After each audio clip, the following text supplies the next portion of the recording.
Hello, everyone, and welcome to episode 199 of At Odds with Wrestling. Joe and Adam here. Adam, how you doing today? I'm doing fine. I didn't realize we're almost on the precipice of a big anniversary episode. What are we going to do? Pull out all the stops. Well, just like we did, with one of my sister shows, Longbox Heroes After Dark, which just hit episode 400 recently.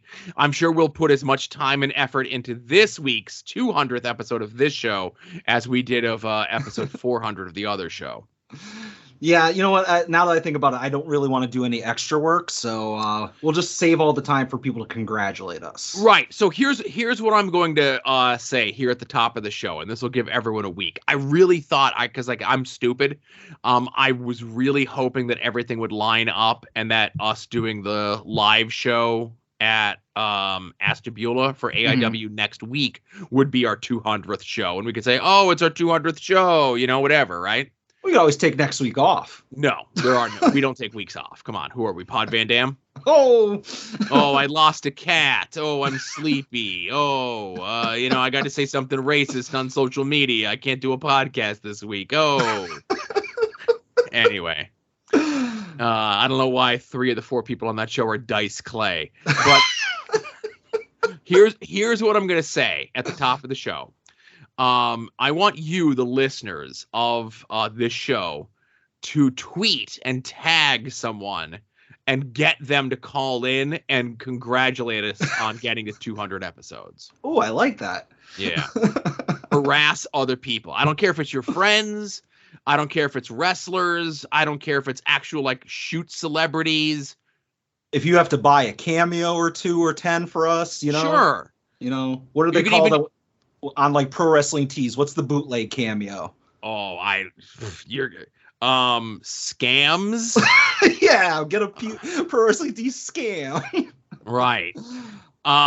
So what I was gonna say was 2 things in regards to that. One, from listening to the Mick Foley podcast, if you order your cameos through the website as opposed to the app, the person that you're paying to do the cameo, they get more of a cut of the fucking money if you do it through a browser than through the app. I don't know why, but Mick Foley, who jokingly still has his communion money as a 50-plus-year-old man, and on last week's episode of the podcast, had the most genuine look.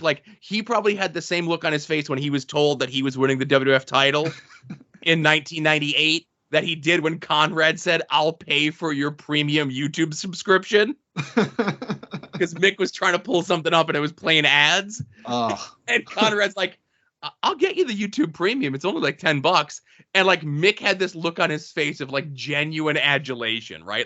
This was the most important thing that's ever happened in his life for him. But anyway, Mick makes sure on every episode, when he talks about his cameo, he says, book your cameos through the website, not through the app, because he gets more money if you do it through the website. So, yeah. So when you're getting a Mick Foley cameo to congratulate us next week, make sure you give him the right cut, Right.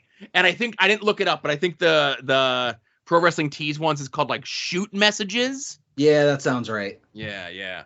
And it's always weird people are they release the list of who the most popular people are that week. And it's QT Marshall #1. I'm what was there a sale or something? Somebody did it under duress. Yeah. Usually it's Danhausen, Orange Cassidy, and then a weirdo. Yeah. It's Kip Sabian. And again, this is going to put a hindrance on the show because I'm attempting to access the Pro Wrestling Tees website. So I'm getting not only multiple viruses. They're stealing your credit card information. They're somehow getting into my computer. So I'm looking to see what the rates are. Who's a nice affordable person? Top sellers. Oh, Let me see. Would it be under top sellers? I just went to the main landing page for it, Oh, no, this is top selling merch. Okay. I guess sometimes they'll put it out on social media, right? Yeah, it's on Instagram. I see the lists, and it's sometimes funny. Let's see. Somebody get us Bryce.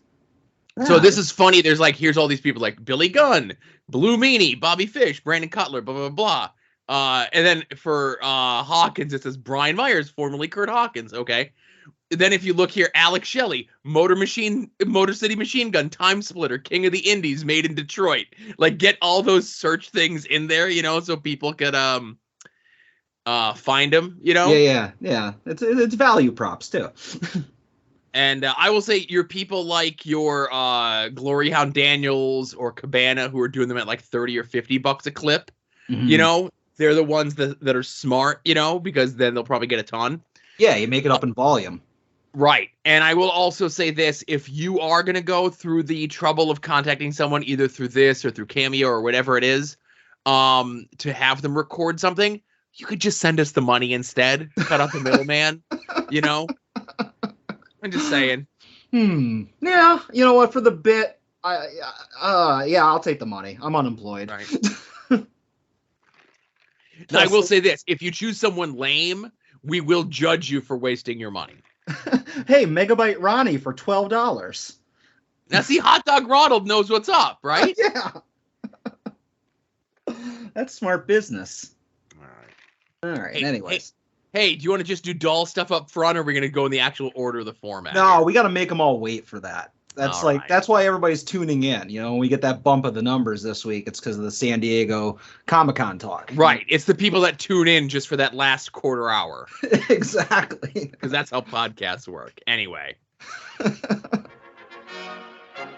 now, At Odds with Wrestling presents This Day in Wrestling History.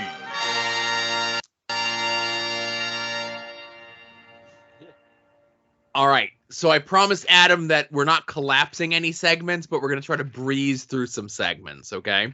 All right. So no promises, but again, I'm shooting for under 3 hours for this week's show, right? Yeah, I figured 2 hours for Toy Talk and like an hour for the rest. Yeah. So this week, Wrestling History 1990, and again, I know that's right on the cusp of Adam's fandom.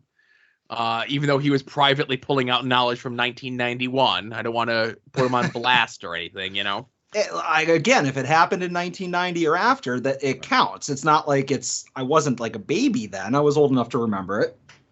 So we go by the air date when it comes to stuff like this, but this was the TV debut of Power and Glory. Oh, nice.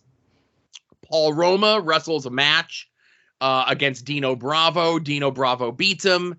After the match, he's just lingering a little bit too long, and as was the time from like 1989 to 1992, a rivalry or a feud would begin if somebody from the previous match is just lingering a little bit too long, and the next match just has to come to the ring, right? Oh yeah, you're on his time schedule. Right. So the Rockers come out to check on their friend Paul Roma, and Roma's like, "Hey man, what are you guys doing?" And then Hercules, for no reason, comes out and says, "Hey, man, what are you guys doing?" And then they beat the shit out of the Rockers. And that's their heel turn. And that's how they become Power and Glory. Now, randomly, like maybe a month earlier on TV, the babyface team of Hercules and Paul Roma teamed up. And just like they were baby faces, they had a tag team match, and that was it. And then here it is a month later. That was to like establish their friendship, right? Mm-hmm.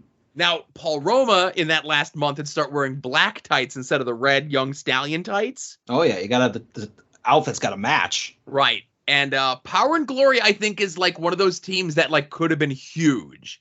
And whether it be like injuries, whether it be Hercules just getting like too gassed up and immobile, or later this year at Survivor Series, where they have the coolest finish in the world, the Powerplex, right? Mm-hmm. Where Hercules gives the guy a superplex from one corner and Roma comes off the other corner and gives him like the superfly splash, right? Yep. So they do that to Hogan, and Hogan no-sells it.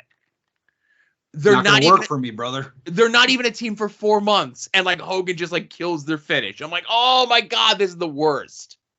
Probably cost them a Hasbro and everything. Oh my goodness, I know. All right, so Power and Glory, awesome, underrated team. Should have been champion. Should have had a huge run. Yeah, and I say Hercules was not gassed up enough. The best gassed up Hercules is like 92. He wrestles like in between, not quite a heel, but still kind of sort of face Sid Justice on a Madison Square Garden house show. You can find the footage online. Sid gives him the power bomb. 1, 2, 3. They ring the bell, and Hercules just gets up and walks out of the ring. He just no-sells Sid's powerbomb like a month before WrestleMania, you know? It's like they yelled cut, and he was like, all right, getting up, go to craft services. Exactly. And if you go look at Hercules, then, like, he's disgusting. He's just a mess. It's a shame. It's really embarrassing. Okay, so also on this day in wrestling history, under normal circumstances, this is the Raw versus Nitro, but Nitro was preempted this evening for some reason. I don't know, maybe basketball? Who knows? Who cares, right? Maybe like probably All-Star game. Baseball All-Star game, yeah. So we're getting a little bit more sprinkling of the Attitude Era stuff in here, right? Mm-hmm. They're in Halifax, Nova Scotia. The Hart Foundation make a challenge for later on that night to Stone Cold to find any two partners. And we're going to have a flag match where the object is to get to the other side of the ring and take your flag down off the pole and wave it around, right? Sure, yeah. So Austin's like, hell, son, I already got one partner, Dude Love, he's my tag team partner. We'll go find someone else, right? So 2 segments later, Shawn Michaels comes down. Shawn Michaels comes down in Canada. He takes the Canadian flag and he puts it down the front of his down the front of his pants. He starts making all these, like, this is the beginning of Shawn becoming like D-Generation X Shawn, right? Yeah, yeah. And this is the official announcement that at SummerSlam, he's going to be the referee for Brett versus Taker for the title. If Brett loses, if Brett loses, he could never wrestle in the United States again. But if Shawn does not call the match right down the middle, he can never wrestle in the United States again either. Okay? Mm-hmm. So after this segment, it's followed up by Hunter Hearst Helmsley taking on the Patriot. Brett comes out, and he gets in Vince's face. And he's like, what are you trying to swerve me? Huh? And like Owen and Davey are holding him back. And Vince is just not doing anything, right? And like they've ignored the match. They're not even filming the match. It's just on Brett and Vince. And Vince stands up and Brett slaps the headset off of Vince's head. You've probably seen this a million times before, right? 100%, yeah.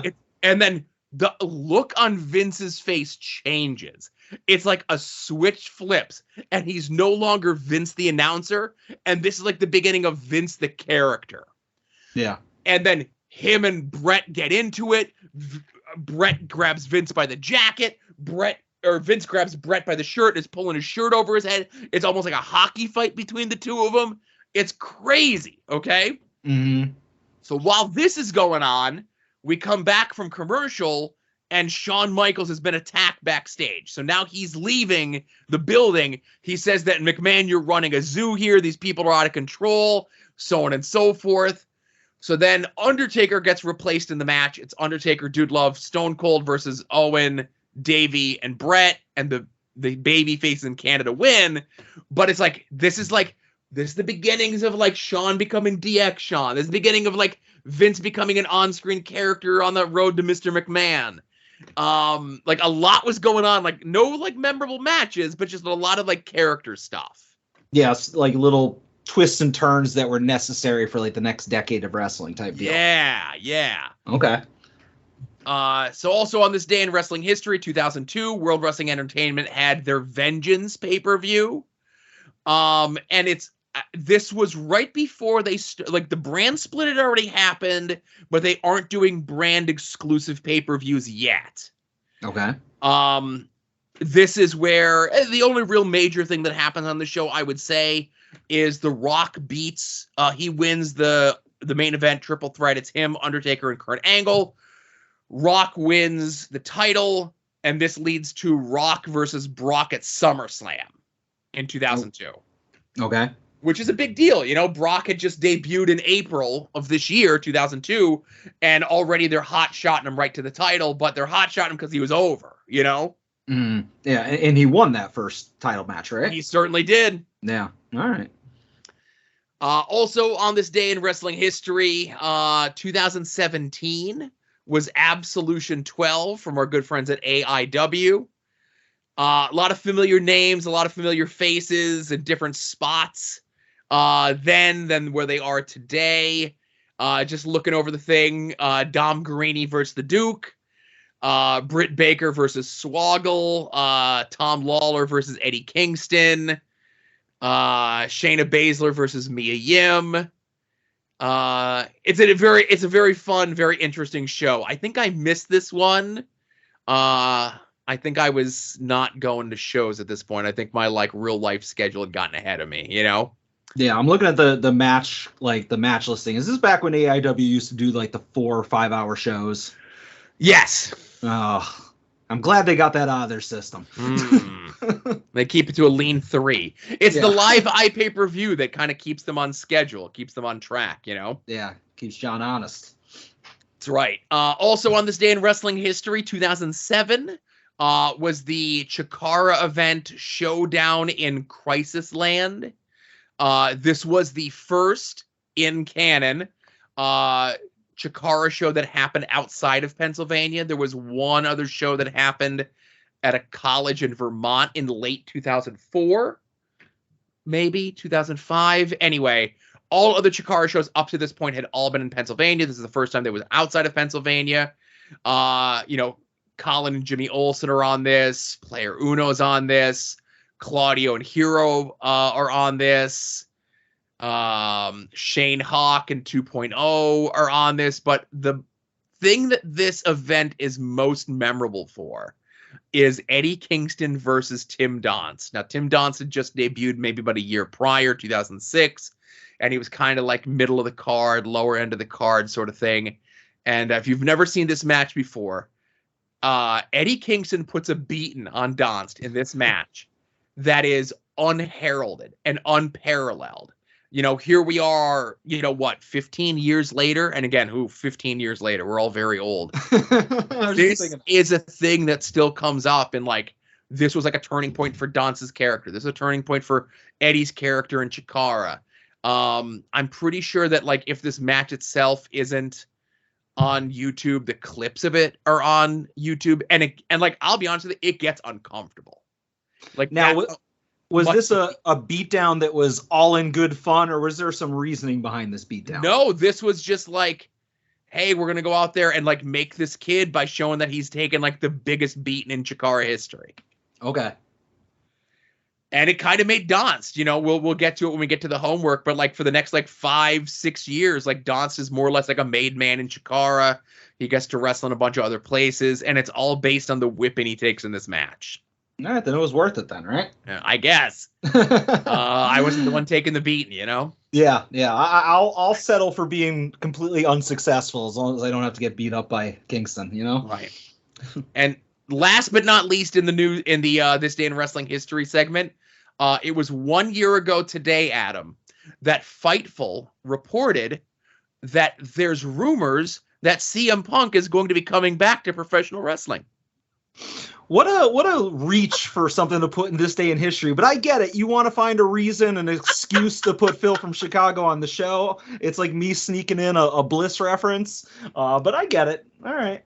I saw that pop up today, and I'm like, that's interesting that it was a year ago today that the rumors began, and how much has happened with not only wrestling period in the last 12 months, but just CM Punk, the debut happens 2 months later, and all the other stuff that he ends up doing in AIW leading up to him winning the title and him getting injured, and turning heel and then face again and getting a couple of figs. Exactly. All right. Well, I'm glad we got to talk about your boy. Oh my goodness. I you know me, I'm a CM Punk apologist. I blindly believe any story, negatively or positively, mostly positively about him. I definitely don't source my reporting or discussions about him, and I mostly do keep my mouth shut publicly about him and other people these days.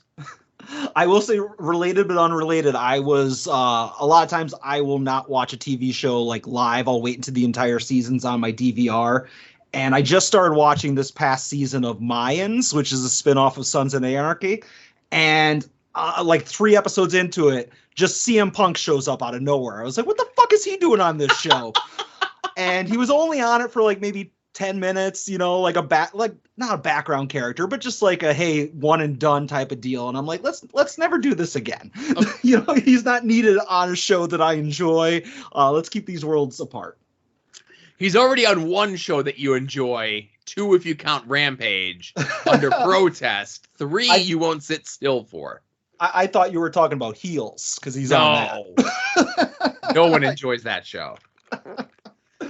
Fair enough. All right. All right, well, let's talk about stuff in wrestling from these past 7 days, huh?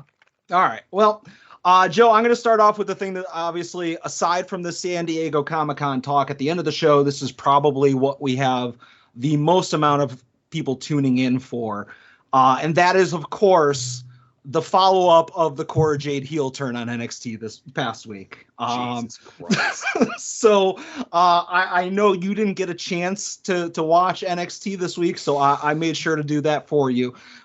We got a promo from Cora Jade. She came out, and they adjusted her Titantron graphic to no longer have skateboards on the side of it, Joe, but broken skateboards, to once again illustrate the fact that skateboard was unjustly broken by her former friend. And Cora Jade takes the mic, and she says that she's the face of the NXT women's division, Joe. The face? She says that she's the face, and then she throws out the NXT women's tag team title, pretty much just echoing what the company thinks of all the women's tag team belts. Later on in the show, we're not done with Cora Jade, Joe. They have a number 1 contender battle royal to see who will take on Mandy Rose for the NXT Women's Championship. And Cora Jade comes out, and everybody in the match, heels, baby faces, everybody, they all ganged up on poor Cora Jade, who valiantly tried to fight it off, but she got kind of like pushed out, like not over the top rope. So it's like, oh, hopefully she's going to come back later on. But yes, Joe, she valiantly returned, and we all just said, yay, she's going to win. But that glory hound, Zoe Stark, went and just deprived everybody of the match that they wanted to see, which obviously was Jade versus Mandy Rose. So, lots of twists and turns. We will revisit this on a weekly basis if we need to. Jesus Christ. I mean, all right. But I just wanted to let you know that she threw out the belt, tag team belt, and is apparently even the heels in NXT are not happy with her because of her throwing out the belt. Because if there's one thing that apparently they all hold sacred, it is the sanctity of the NXT women's tag team division. So we will see where this goes. I'm here for it. Now, Cora Jade. I will admit under scrutiny that I did watch the women's battle royal version that was up on YouTube. At the time, there was not a version put up on my favorite YouTube channel, WWE American Nation, which just puts full segments up and they don't care. Mm. Primarily because I wanted to see what like fun, innovative spots and stuff that they thought up for Wendy Chu to do in the thing, because I saw some GIFs of it. I'm like, oh, okay, that was fun. That looks like that might have been interesting, right? Mm-hmm. And in the version of the battle royal that was put up on YouTube, Wendy Chu apparently isn't in the battle royal. Like, they just completely edit around her for some reason. Yeah, because I mean, honestly, I didn't pay much attention to the match itself because, God's truth, I do not know who like 3/4 of the people in that ring were, right. So, but I remember seeing Wendy Chu like when the match started, and then I lost sight of her. So I don't know if she did a thing, if she just pulled a Gail Kim and walked out. I don't know. Right. So I watched the version of that was up on YouTube, on the WWE official YouTube site, and I did watch the version that was up on YouTube of the Dante Chen versus Axiom match. Just to see how much of the serial numbers they filed off of Razorhawk from Chikara. And not many. No. Not many at all. He wrestles without a top on. And, Razorhawk's wrestled without a top on before, but not all the time.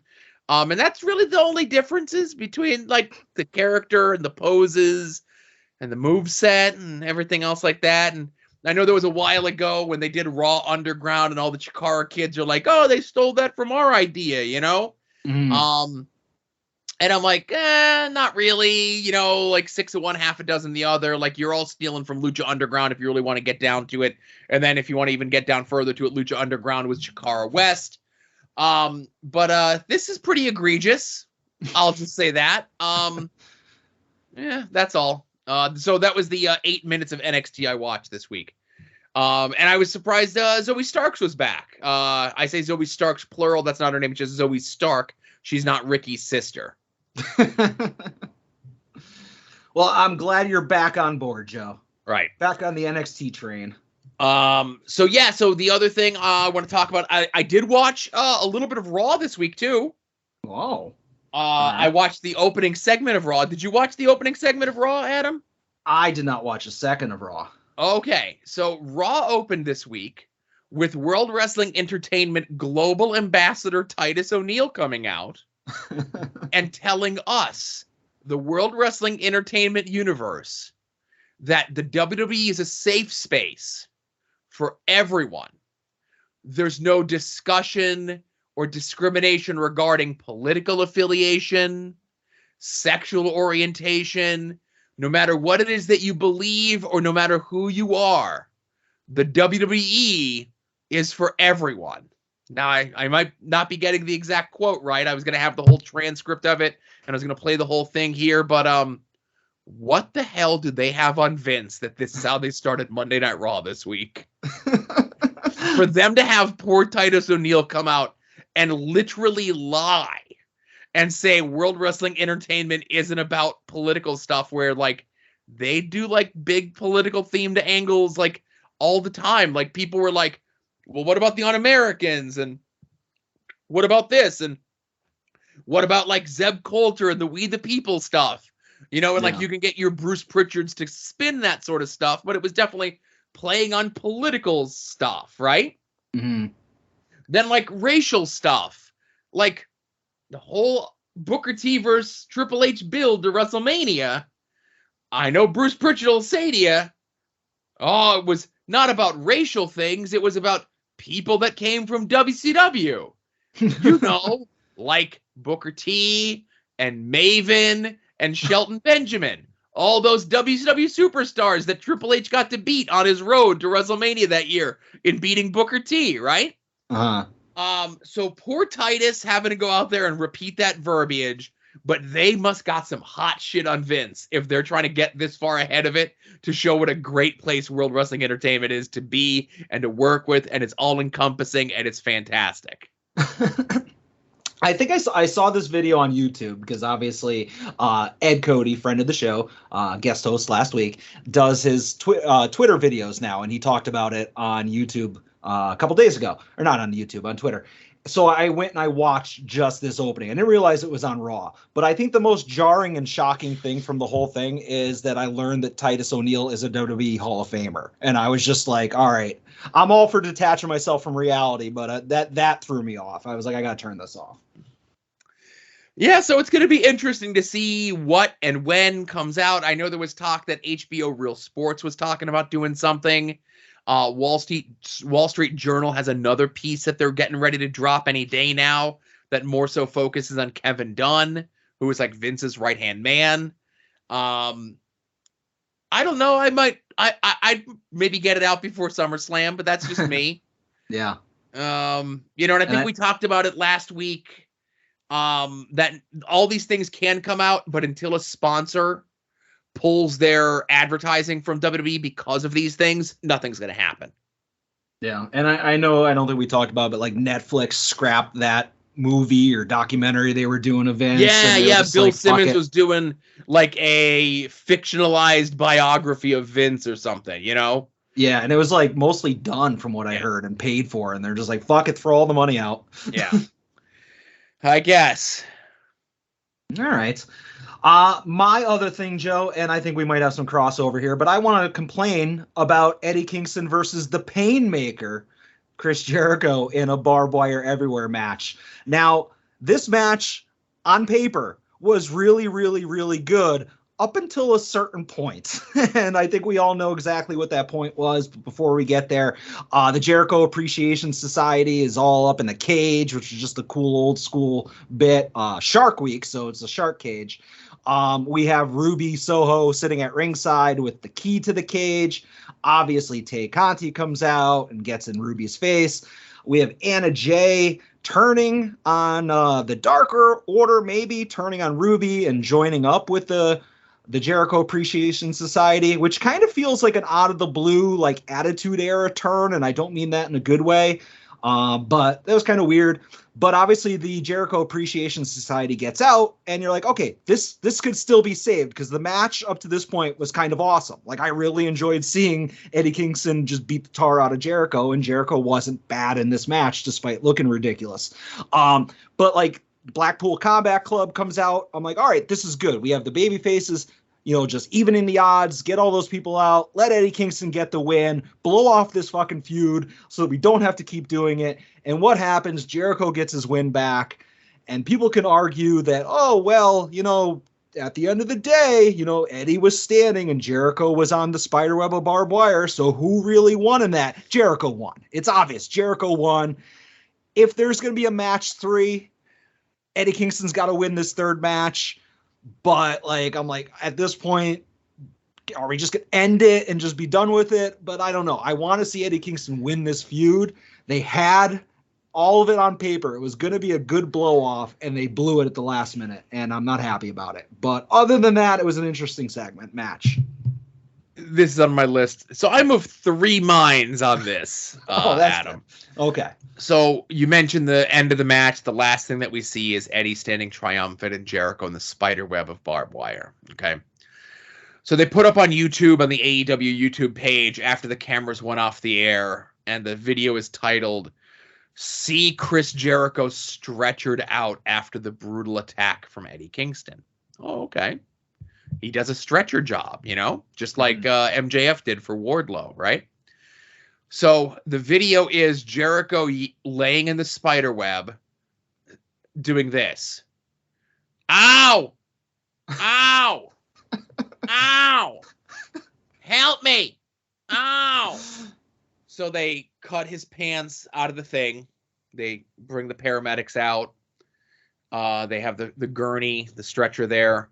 Jericho stands up out of the spider web under his own power, gets a standing ovation from the fans, and then kind of sits on the stretcher as they wheel him out. Okay. So that certainly doesn't help our cause, right? Yeah.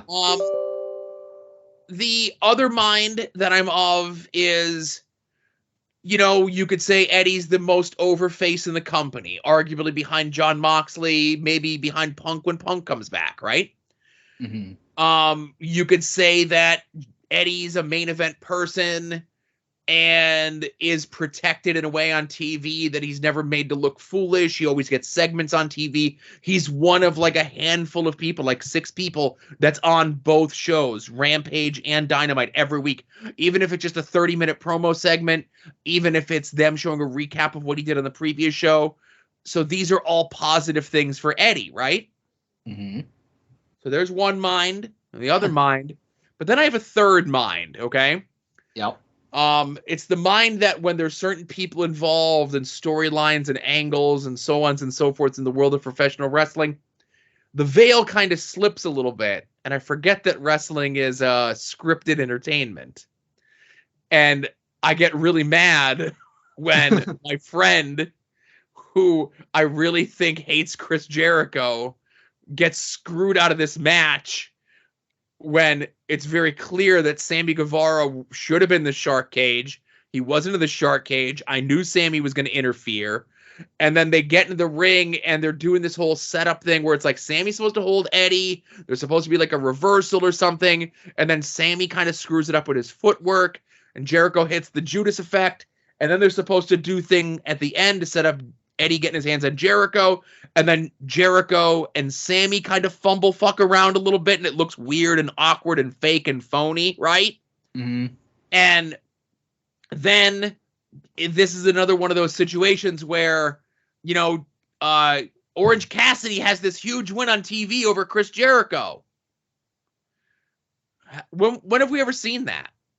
I feel like I saw it once and then never, ever again. Right. Now, I'm not going to say that Jericho intentionally screwed up the pin because he forgot how to roll forward so that they can never show the footage of him losing on TV again.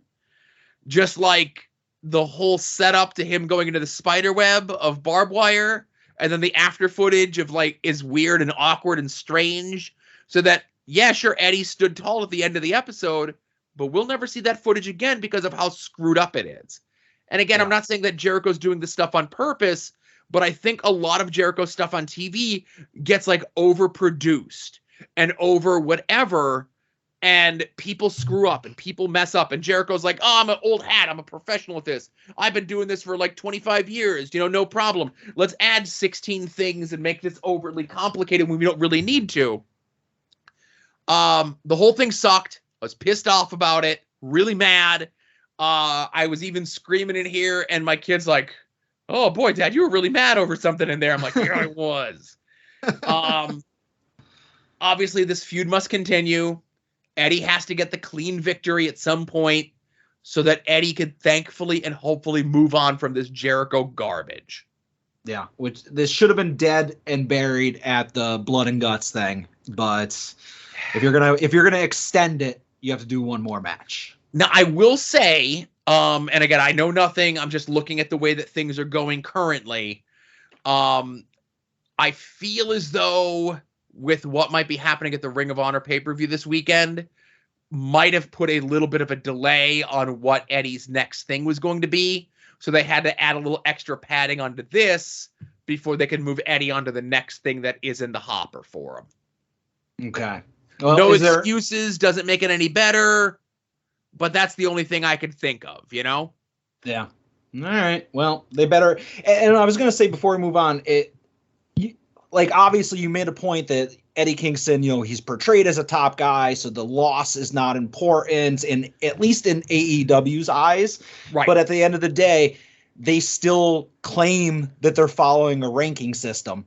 When you lose these matches, it hurts your ranking, which keeps him away from potentially challenging for titles, which at the end of the day, that's what you and I want is, world champion Eddie Kingston. And I'm okay in the storyline in the world of professional wrestling because, the easiest wrestling storylines are you're going for a title, and that's the storyline that you're going for a title, or your storyline is that you're going for a title and someone screws you out of that. So now you're distracted from your title quest, and now you have a blood feud to get this person who prevented you from getting the title. Yeah. Those are the two easiest storylines in wrestling to do. And I'll even go you one further. Everyone's like, oh, I want Eddie to win the big one. I want Eddie to win the big one. And like, okay, he did win the pay-per-view thing against Jericho, but that was like the start of a feud as opposed to the end of a feud. You could argue what a big one constitutes as. And then there's people that'll say it's like, oh, well, with Eddie being in all these big matches and losing, when he finally does win the big one, it's going to be that much more sweeter, right? Okay, I get you. For anyone else but Eddie Kingston, I want Eddie Kingston to win all the big ones all the time. Yeah. You just won't be sick of him winning. It's just, you're just going to win all the time, Like, I want him to go on a Goldberg-esque streak, Yeah. I can see it. All right. Well, Joe, do you have any other talking points? Yeah, I do. I got a ton more that I can get into, but let's go with, I guess, maybe the one that might have the most meat on the bone, if you will. No, so more. Right. So this week they announced the main event for the July 31st or whatever the hell day it is, the Ric Flair's last match show. It's going to be Ric Flair and his son-in-law, Andrade El Idolo, taking on Single J, Jay Lethal, and Double J, Jeff Jarrett. Now, that match gets announced Tuesday afternoon-ish, and then Tuesday night, we get the video to set everything up, right? Uh-huh. Did you get a chance to see any of that? I saw some gifs of a bloody elderly man in a parking lot. Right. So just to kind of... never listened to the show, but my friend Doxy Stoxy said, I just watched a 26-minute video of 74-year-old Ric Flair being a dick to everyone in his life and them beating him up and being proven to be right because Ric Flair's a dick. Yeah. And he puts a bunch of screenshots of it up, and Conrad replies to him, he's only 73. So essentially what happens is they do this press conference. Conrad's not there because he admits on the Jeff Jarrett podcast that while he got sick while he was at the press conference, and he shit his pants at the press conference and had to leave. And Conrad's a hefty man, so that was a dangerous situation. That's all I'm saying. So because it's taking place in Tennessee and Jeff is supposed to get whatever that, they announce it as Ric Flair Day. Ric Flair's mad because the deputy mayor shows up and not the mayor. So then when Rick gets up there, he's busting Jeff's ass saying like, oh, well, the show's sold out, but I saved 2 comp tickets for you and your dad to sit front row. Ha ha. Then he casually throws out there that Jay Lethal's pissed at me because I couldn't get him a spot on the show. And I'm like, okay, like we're supposed to believe this. I get we're trying to paint a story to put some heat on the match, right? Mm-hmm. So Rick leaves. Jay's waiting for him in the parking lot, and Jay starts yelling at him and like, hey, what are you doing? Why couldn't you get me on the show? I've been the one that's working with you all year, training you, so on and so forth. Now, caveat, they just recently announced a Bunkhouse Stampede Battle Royal match on the show, which is literally like 30 guys. And I'm sure there's going to be a lot of people in that match that had nothing to do with training Ric Flair for the last 7 months for this matchup. Like, you could have thrown Jay Lethal into that, and Jay Lethal could have said, like, hey, couldn't you got me a better spot? And you could have had, like, Jay Lethal be, like, bitter about that. So in this instance, Jay Lethal is proven to be correct and good because he helped Ric Flair train for this comeback, and Ric Flair's like, no, I can't even get you in the throwaway battle royal on my retirement show, right? Yeah. So then Flair's trying to blow Jay Lethal off, and then Jay Lethal gingerly taps Ric Flair in the midsection, right? And they keep saying, that's where his surgery was. That's where his surgery was. And I don't know, like, Ric Flair's had a lot of surgeries. I think you could pretty much hit him anywhere, and you're going to hit his surgery, right? Yeah, you might hit the on-off button on his pacemaker, too. Right. So Flair goes down. Jay Lethal's up in his face. Double J and Karen Jarrett, by the way, hi, Karen, come out, and he's, like, trying to, like, Jay Lee Malone, get off him. And then while Double J is trying to help Rick up, Rick is like, fuck you, and, like, brushing him off and, like, saying, fuck you. Get out of here. I don't want your help. Get lost. And then he says something to Jarrett that, like, is difficult to pick up. So Jarrett's just like, fuck it. I'm just going to start beating him up too. Karen, give me your shoe. And then he goes to, like, hit Ric Flair with his shoe. And Ric Flair does, like, the most blatant, obvious blade job. And then starts screaming, he's hard weighing me. He's hard weighing me. And I'm like, oh my God, this is horrible, right? Yeah, he's using inside terms. That's how you know it's a shoot, Joe. Oh my God. But, like, as we're seeing fucking Flair, like, blade himself on camera, Flair is saying he's hard weighing me, right? Yeah. Oh, so then they continue to beat him down. Flair's bleeding like a stuck pig. So then this leads into, this was released separately, but then it was also the introduction to the Jeff and Conrad show, My World on Wednesday, where Conrad and Jeff have to, like, pretend like they hate each other. And I'll give them credit. They did a good job of it. And they played up that there was animosity, that Jeff did this to Conrad's father-in-law and all this other shit. But, like, I know, like, the build was horrible. It was shot poorly. Rick comes off as bad. The way that this is all being presented is like, what you shot is Ric Flair is an asshole, but the way that you're acting is that Jeff Jarrett and Jay Lethal are the assholes. So, like, it doesn't match, right? What you shot and what you're doing, two completely different things. So then they're doing a podcast about Jeff Jarrett's relationship with Ric Flair over the history of both of their respective careers. And then, like, for 20 minutes, they're doing, like, a regular podcast like they normally do. And then just all of a sudden, out of nowhere, Conrad will take a jab at Jeff, or Jeff will take a jab at Conrad, and then they'll go into, like, this work-shoot nonsense. And I get they're trying to sell a thing. The show's sold out, right? Mm-hmm. You're not selling any more tickets. It's a week and a half before the show. You're not moving anyone to a bigger building. You could have just said, this is the match, and that's it. And people are going to come and whatever. You didn't need to, like, work so hard to have there be so much heat. And listener to the show, friend of the show, Stefani mentioned to me that all of this has to culminate. None of this is worth anything unless Jeff Jarrett gives Conrad the El Kabong guitar shot. That's what this all needs to lead to. That's the only satisfying payoff at this point is Jeff fucking levels Conrad with the guitar, right? Yeah.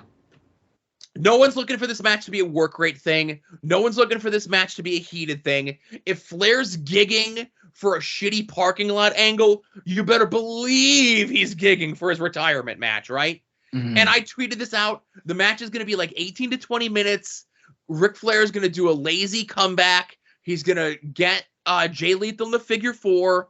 They're all going to cry. They're all going to hug after the match, and they're all going to enjoy some woo wings. World Championship flavor. Definitely a real thing that's not a bunch of ghost kitchens that have yet to announce what any of the flavors are or sell a single product. Maybe they're waiting for you to buy a franchise. I'd love to buy a franchise. I hope he doesn't die. That's all I care about. I don't want to watch it, but that's all. It's not worth caring about. I will say this. And this is morbid, and I'm sorry. Is Ric Flair going to live to see August 1st? Yes. Is Ric Flair going to live to see January 1st of 2023? I wouldn't bet on that.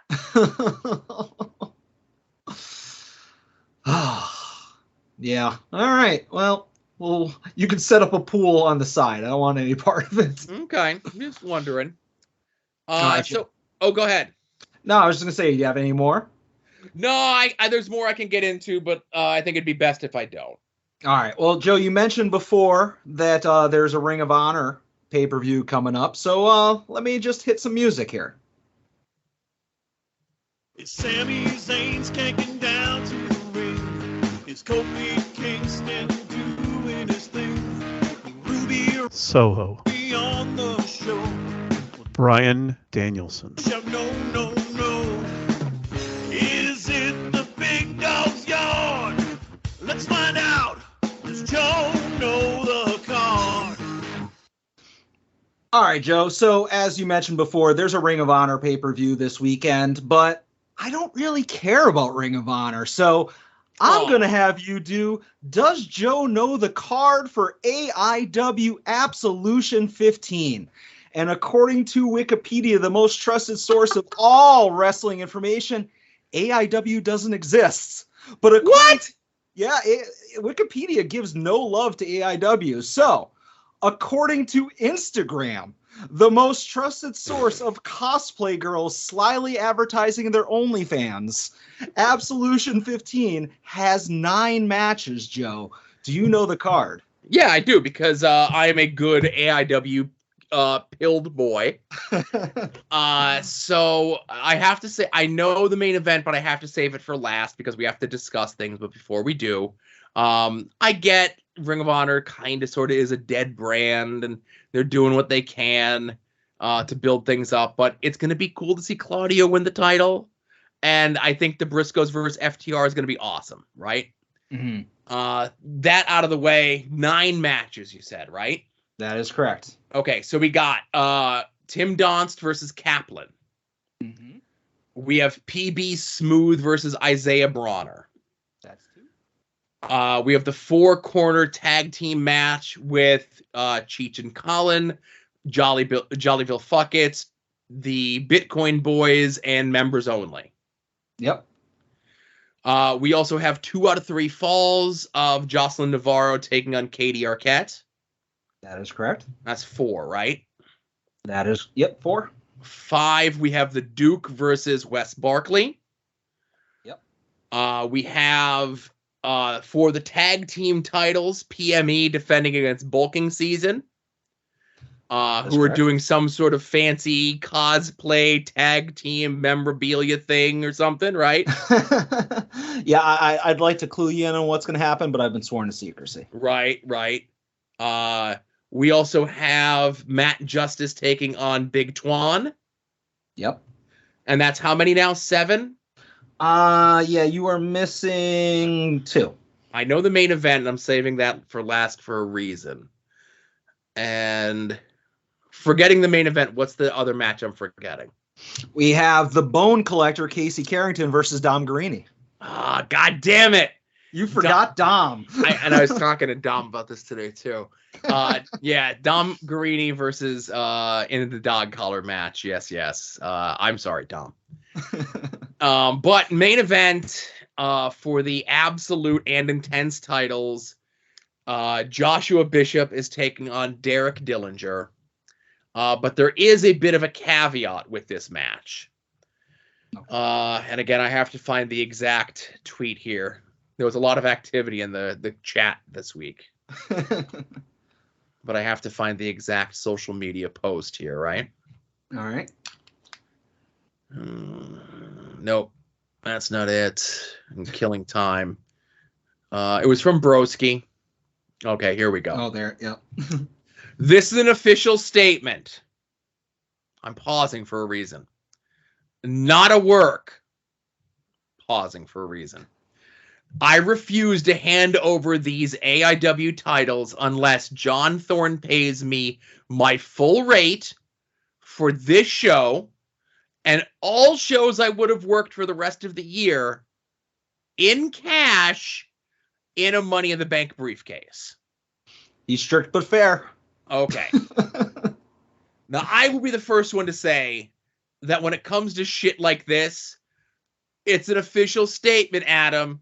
It's not a work, Adam. I take him at his word, but go ahead.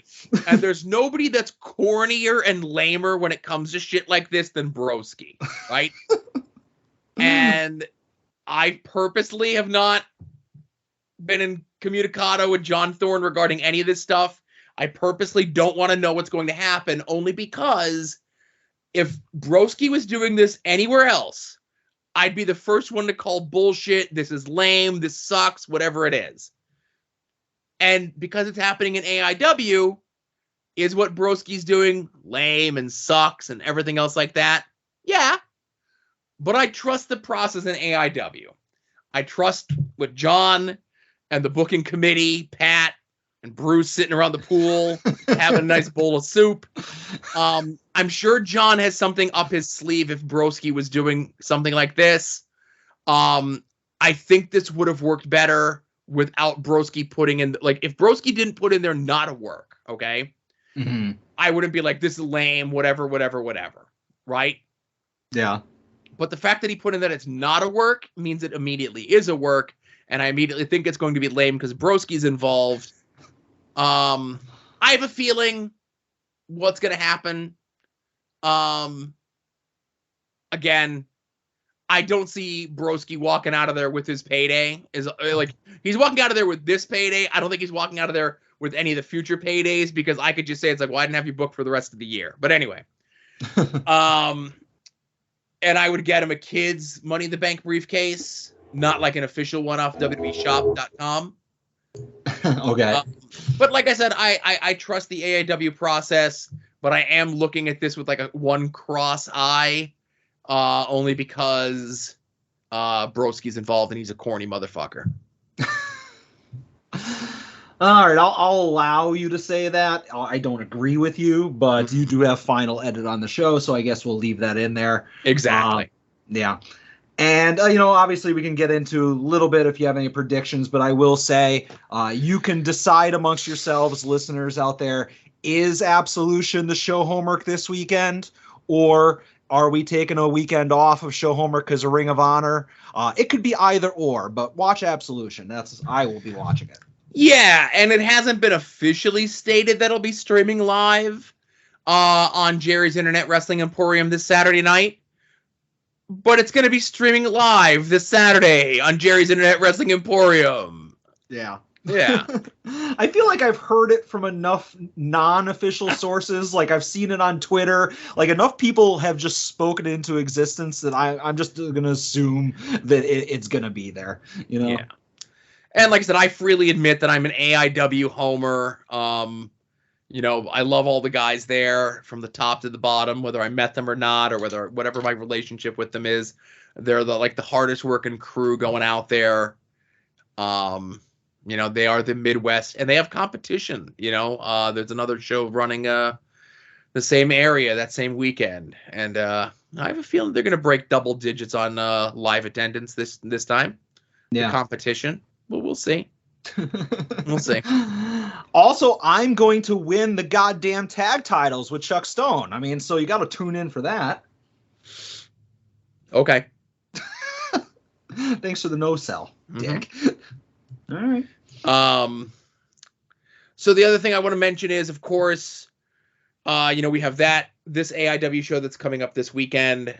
We have the AIW show that's next weekend, the Great Lakes Wrestle Fest, which we will be at, doing a live edition of At Odds with Wrestling. Wrestling Cheer is going to be there. Pod Van Dam's going to be there. Live edition of the card is going to change. They're doing the first annual Bill Alfonso Hardcore Tournament there as well. It's going to be a great time. It's going to be a fun time. And now we just got to figure out how we're all getting there, you know? Yeah, I'm sure it'll work out. Right. But also, this week, tickets went on sale for the LVAC Steel Stack SmackDown.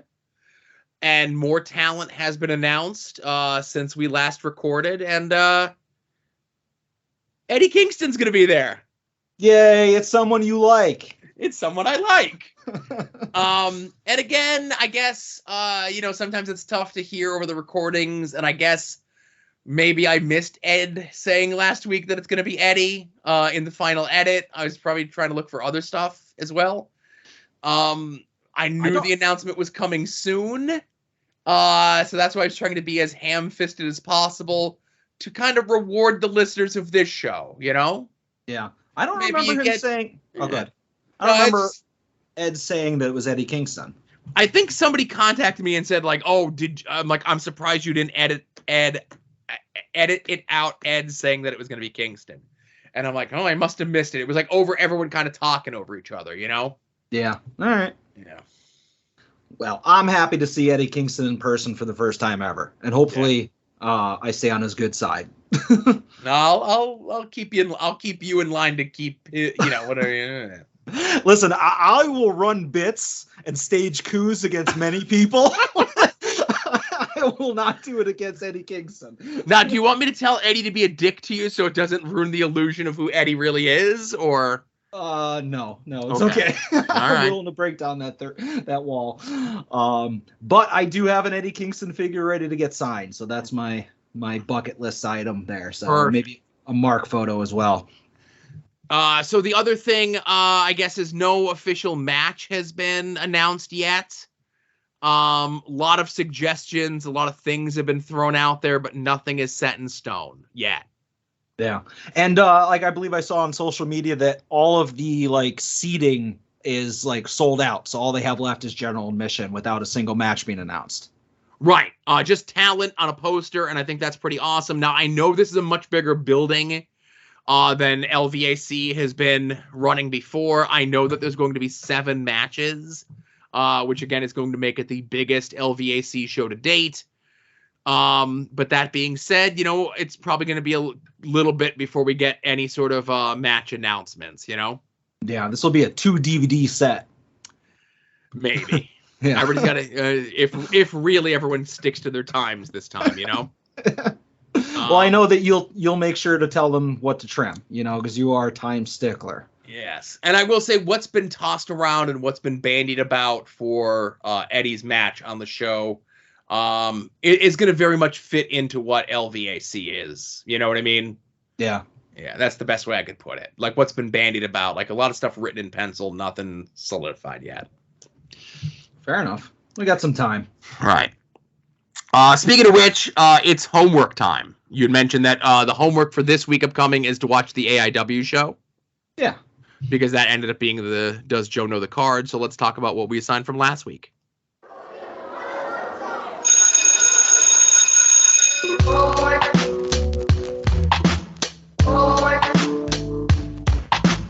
Homework.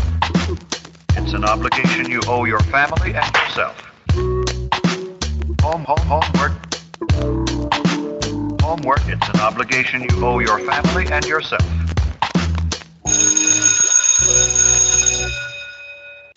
All right, Joe. So you assigned me another Chikara show. We're back to the thick of the Chikara history lesson that you're giving me. And in addition to an event center, you assigned me the Shoulder of Palace.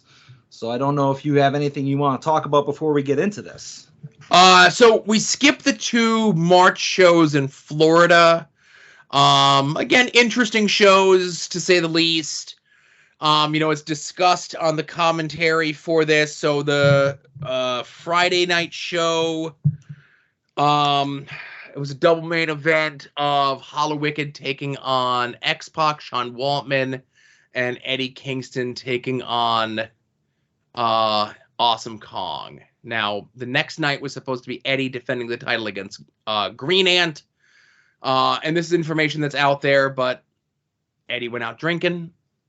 Eddie punched a mirror in his hotel room, fucked up his hand, and ended up in the hospital and missing the show, right? Mm-hmm. So the Saturday show essentially just becomes like a happy, fun time throwaway show for the local crowd, and really no true storyline progression. There's stuff from the Friday night show, but nothing that's crucial, nothing that's like to the greater story. It does come up on commentary that going into those Florida shows, Devastation Corporation had 3 points, and 3.0 beat them to retain the titles there. In hindsight, obviously I will say Devastation Corporation gets beat way too much during this era. They should have been much more unstoppable, but that was not my decision to make. Yeah. No, I definitely agree with you there. Like how they were debuted, like just like killing jobbers and stuff like that, and just 2-on-3, 2-on-4 and stuff like, versus to me a very short amount of time later. Because obviously in real time it might have been months, but for me it's like 3 shows. They've definitely fallen down the ladder a lot, but. All right, so you gave me an event center, and, this was hosted by Bryce. We had a promo with Ultraman is Black and Hollow Wicked. Mandis did all the talking on that. And then we had a Jigsaw promo basically talking about his tag match with Quack and the mystery opponent that I really wish you didn't put in the notes as far as who Quack's tag partner was. But, again, we'll get it straight one of these days. I forgot that it was a surprise. Yeah, but no big deal. But an okay event center. I like Mandis's promo. I like when he, kind of gets a little nonsensical, and I mean that in a good way. But the Jigsaw one was kind of okay. I didn't care much for that. I will say it was to build up and like for Jigsaw to like sprinkle the seeds of doubt of who the tag team partner would be. And I always forget that this was an era where Hollow Wicked still didn't talk. Yeah. Okay.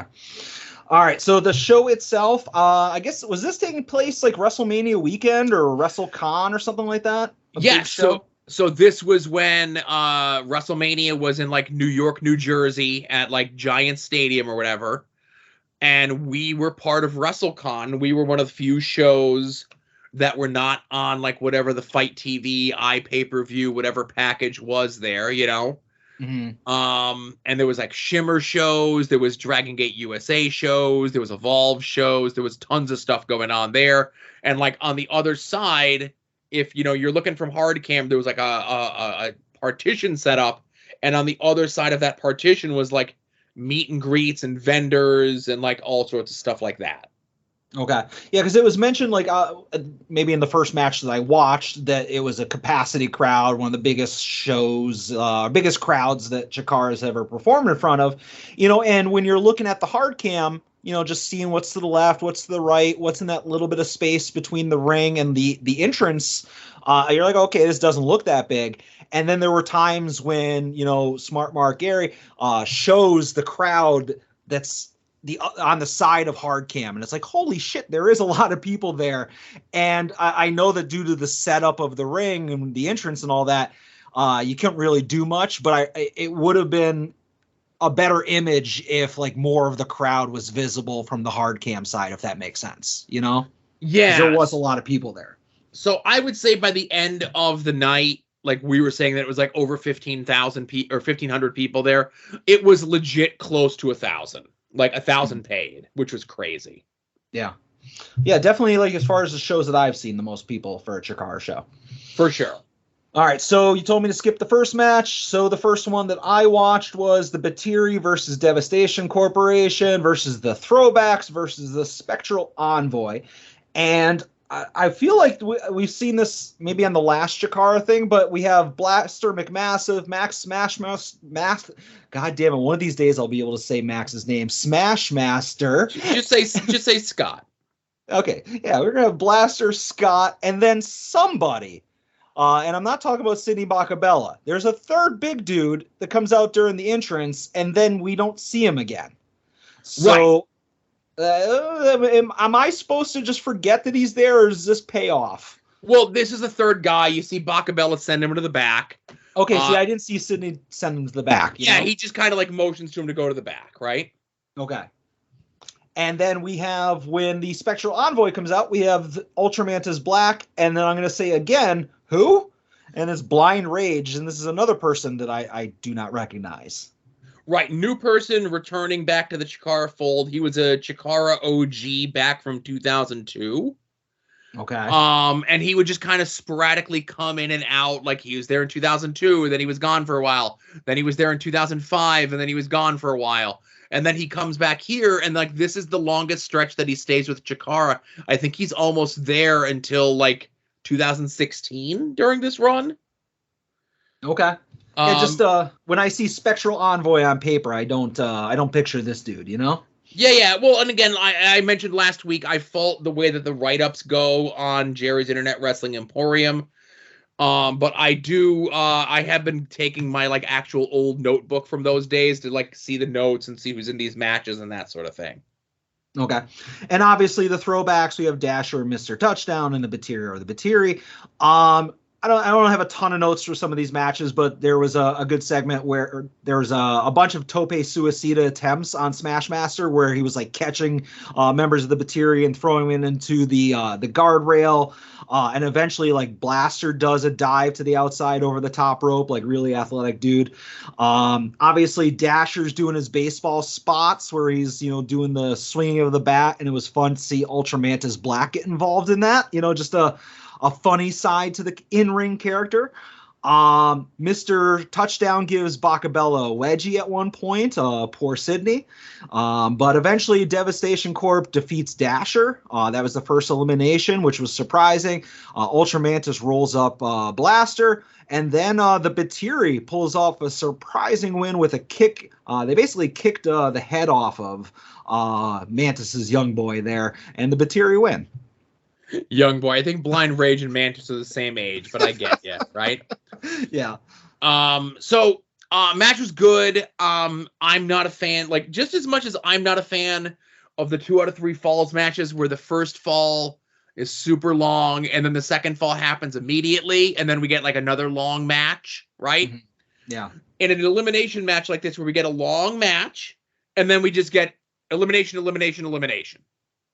Yeah, I was thinking about that because it's like, obviously, you don't want to give any of the tag teams like the short shrift and be like, okay, you're only going to be out there for 2 minutes, but everybody else gets 15 minutes. But you know what? So what? It's a payday. Right. Like somebody's got to take one for the team and just let's mix this up and have a quick elimination, Right. I think there could have been a different team that you could have been had in there besides Devastation Corporation. I get why you wanted to have Devastation Corporation be on the show.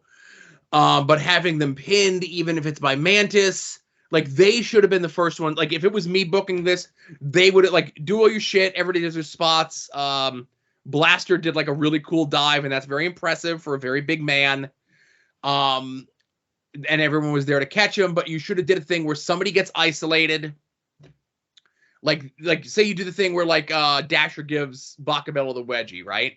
Mm-hmm. And he's out there selling. One of the Devastation Corporation guys goes to check on him, thinks he's hurt. The other Devastation Corporation guy is left alone, and now all 6 of the guys team up on him, and they all like dogpile on him, right? Yeah, like Sidney makes Max carry him backstage or something. Yeah. Just I think that would have worked better to help their mystique. That like it took like all 6 of these guys to eliminate him from the match, right? Yeah, they all And hit him with their finishers, and he's just staggering or something. Yeah. But like the main things here, of course, was to rebuild that just after coming off like being one of the hottest heels in Mr. Touchdown, that him and Dasher are now teaming up. And Touchdown's like technically a face, but he's still doing heel things, and Dasher's trying to stop him. And then Dasher's hurt after the match, so then Sugar comes out, and Touchdown's like, this is a family thing, and Sugar's like, well, I'm his friend. And he's like, well, you're not family. Get lost. Okay, so you have that. But then, of course, it's a way to get Batiri to have 3 points so that they could be the next ones to contend against 3.0 to give 3.0 another title match. Okay, great. Perfect. Yeah. Moving on. Yeah, exactly. I mean, as far as like we're transitioning, obviously, from Archibald Peck versus Mr. Touchdown, and now we're going into, Mr. Touchdown versus Sugar Dunkerton, or at least there's being some kind of dissent there. It's a huge step down for Mr. Touchdown in my eyes, as far as me being interested in what's coming up. But hopefully, Dasher and Angela Setti can turn things around for me. But next up, you assigned me Fist. The entire team of Fist of Johnny Gargano, Chuck Taylor, Icarus, and the aforementioned Sugar Dunkerton versus 3.0, Gran Akuma, and Marty Jannetty. I will say that Gavin Loudspeaker sure is throwing around the term legendary pretty loosely when he's talking about Marty Jannetty, but, it is what it is. I do appreciate the fact that right off the rip, Chuck Taylor was trying to hide a full-size steel chair in his trunks. I thought it was going to work. I really did. I wish that would have stuck around a little bit longer. We see a dance-off between Marty Jannetty and Sugar Dunkerton. There was a cool spot where everybody was kind of doing head scissors to each other, and we had a long chain of them, and eventually Shane Matthews comes in, turns it over into like a huge Boston Crab. Little bit of Bryce getting involved in the match, shoving Chuck Taylor and eventually doing a Hurricane Rana.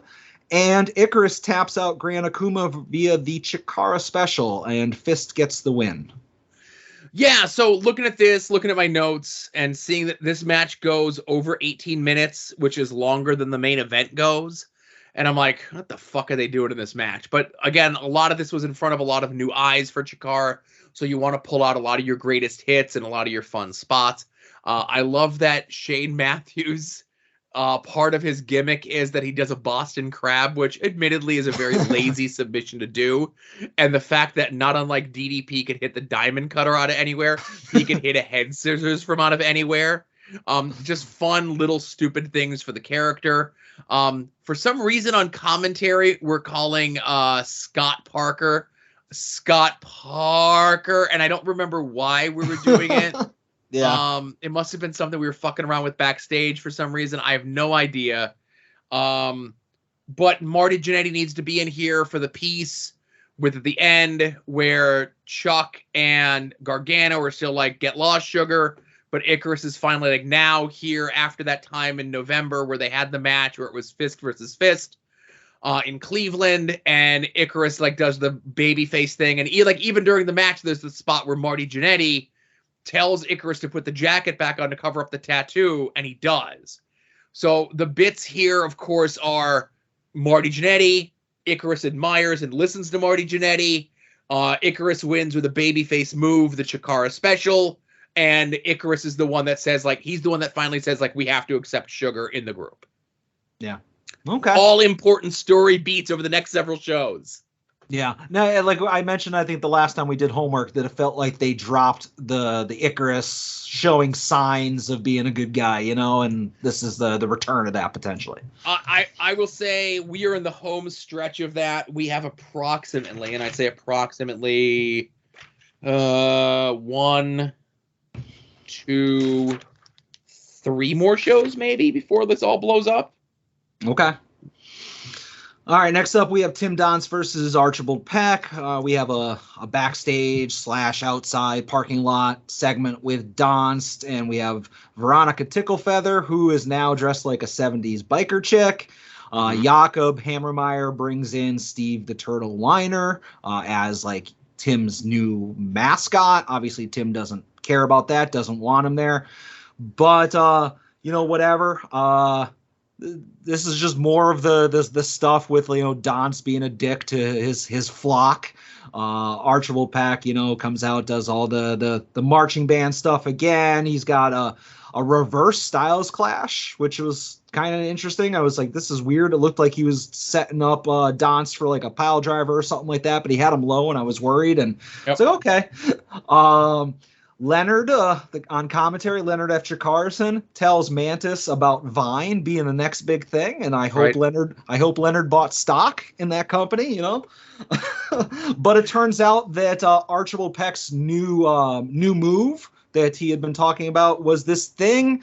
I can't quite put my finger on it. Commentary did a good job of describing it. You kind of wrap your arm around a guy's neck and then fall to the ground and drive their head into the mat. I think it's called a suplex. I don't know. But that was Archibald's new finishing move, but that did not finish off Donst. Peck ends up winning via a flying diving headbutt off the top rope. So that's pretty much it for the match. The match was kind of like meh. Not really a lot of comedy stuff from my boy Archibald in there. And after the match, Gavin Loudspeaker grabs the mic and starts telling Donst's crew that Donst doesn't care about them and, you know, they should all leave him. And basically Donst grabs some scissors and goes in and like trims off like 1/8 of an inch off of Gavin's hair. But that's how the match ends. So Archie, again, of course, yes, he's still a humorous character, but he's been on a winning streak. Yeah. Onward and upward for Archibald Peck, right? Mm-hmm. Could be leading somewhere. Definitely is leading somewhere. The Donst stuff with Gavin Loudspeaker. This is not the first time that he's gotten involved with Gavin. This is not the first time that Gavin has been openly vocal in regards to the way that Donst treats his crew. And again, you said the flock. Obviously, you know, Donst is Raven, Jakob is Stevie, Veronica is Beulah, and now Steve is the Blue Meanie. I would never in a million years say that I was ever had anything to do with the booking in Chikara. Never in a million years would I ever say any of this. But a lot of times my ideas would show up on the shows, right? Yeah. And I'm okay with that when an idea like this of mine that I talked about with Mike and individually with Donst and like talked with Donst promos and like I'm like watch this Raven promo and watch this Raven segment and watch this you know, not that Donst wasn't like a fan of those sort of things, but I'm like no like really like get it down, you know, like especially where everything was supposed to be building to. But yeah, I liked the way that this was unfolding, you know, just because I remember like, you know, this was my idea, you know. It's all right, fair enough. Next up we have the Colony and Extreme Force. I don't know. I'm very confused. I'm very confused by all this. All right, so let me handle this. I'll take lead on this. So it's Colony Extreme Force, which is Orbit Adventure Ant, Missile Assault Ant, and Arctic Rescue Ant, along with their leader Soldier Ant, taking on the Colony Fire Ant, Green Ant, and Assail Ant, along with Frightmare, 4-on-4, right? So this is, if you remember from the last Easton show, Wink and Soldier Ant have the thing where it's like, hey, you aren't happy with where I assigned you before. What if I give you your own crew of people to do things with, right? Yeah. So Wink goes and recruits Colony Extreme Force, which is essentially like just the next level of action figures with like cool add-on accessories. Now, granted, nobody brought their fucking accessories to this show, so nobody had any of the shit, right? There's a snowboard. Right, but fucking he has the snowboard. Missile is supposed to have like this backpack and a helmet. Orbit is supposed to have like this fucking light up helmet and stuff. They're all supposed to have gimmicks, right? So they come out and Wink awards them the Colony's 2011 King of Trios medals. He changes the record book to say that Colony no longer won King of Trios. This Colony did, right? Yep. So this is the heated battle between these guys. Soldier Ant still doesn't really want to fight his friends. Fight. They're coming along. And the match ends because during the match, the Extreme Force guys are all trying to pull the masks off the babyface Colony and Frightmare. The finish comes when Missile Assault Man pulls the mask off Frightmare. Frightmare covers his face, and that allows them to pull him up. Referee didn't see anything of that because if you pull the guy's mask off in Chikara, that's an immediate disqualification. Yeah. Obviously, I like a lot of the people that are in this match. Yes. But there's just way too many moving parts for me to like it.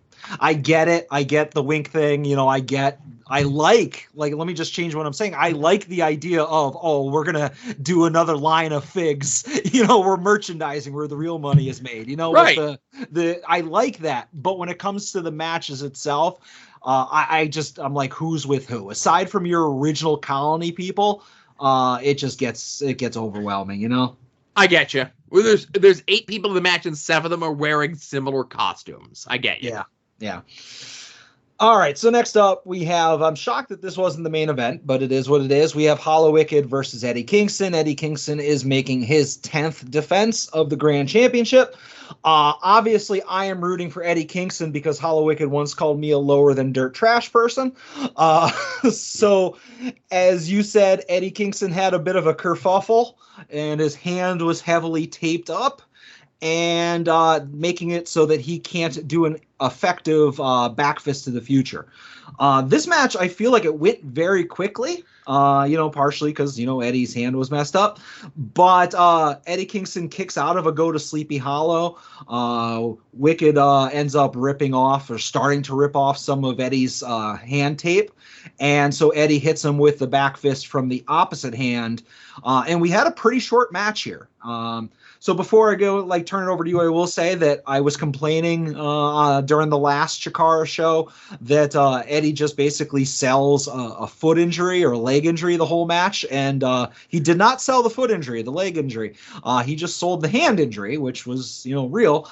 But I feel like by the end of this title reign, I know nothing about nothing, but he's going to be wrestling in a full body cast because Wink just keeps on throwing more and more shit in his way, and Eddie Kingston, obviously, it's going to come to a point where he cannot, survive this. I don't mean survive, but there's only so much a champion can withstand when the deck is stacked against you that eventually he's going to have to, just kind of break down. But, and also after the match, Eddie Kingston almost went to murder a guy in the crowd. But that's all I have for the notes. It's funny. So I guess, if you go and we'll, there's still one more match. If you didn't get a chance to watch this, head over to our friend Kevin's blog at Masked Library. He does a full write-up on this. And it wasn't here. It must have been in one of the other event centers or maybe I skipped over the thing. But Wink essentially says at this point, as you mentioned, that he's just wearing Eddie down until he eventually loses the title. He says that Eddie has to now defend the title on every Chikara event going forward, right? Yeah. And obviously Wink is just trying to just throw as many challenges in front of Eddie as he possibly can until Eddie loses. He's hurt. He can't recover, anything else like that.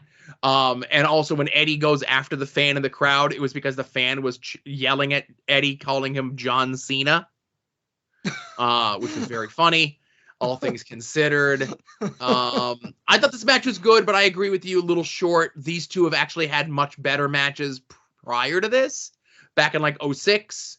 And then in between this, and they would go on to have better matches after this. But again, this was good for what it was, just not the best that these two guys can do. And we said Eddie was hurt going into the match, so that was probably an issue. Yep. All right, so next up we had the main event, which was Jigsaw and the Shard versus Mike Quackenbush and his mystery tag team partner, which was Jushin Thunder Liger. Right off the bat, I don't have a lot of notes for this, but I'll just say that there was an acai moonsault from Quack to the outside where he basically landed on the guardrail, or he hit his shins across the guardrail pretty stiff. That was scary. But after 10 minutes of this match being just kind of standard fare, I looked at the time and there was still 40 minutes left in the show. So I fast forwarded a little bit. And Jushin Liger wins the match with a super brain buster on Jigsaw. And then I'm like, oh man, there's 20 minutes left. And I found out it was just event centers that I had already watched or for the next show. But yeah, it was okay. I guess I didn't notice this live when I was watching it, but according to Kevin's review, Quackenbush is handed a mysterious envelope at the end of it. And fill me in on this.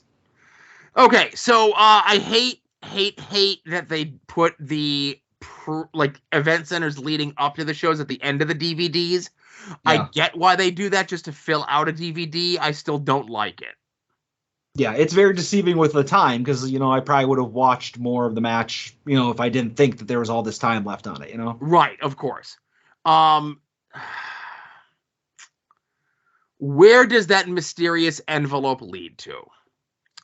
We'll get there, is all I could say. Okay. Fair enough. It's information about Wink. It's information about the previous director of fun, Dieter Steigerwald, and his connections to someone on the roster. Gotcha. But that's something that doesn't get paid off for quite some time. Okay.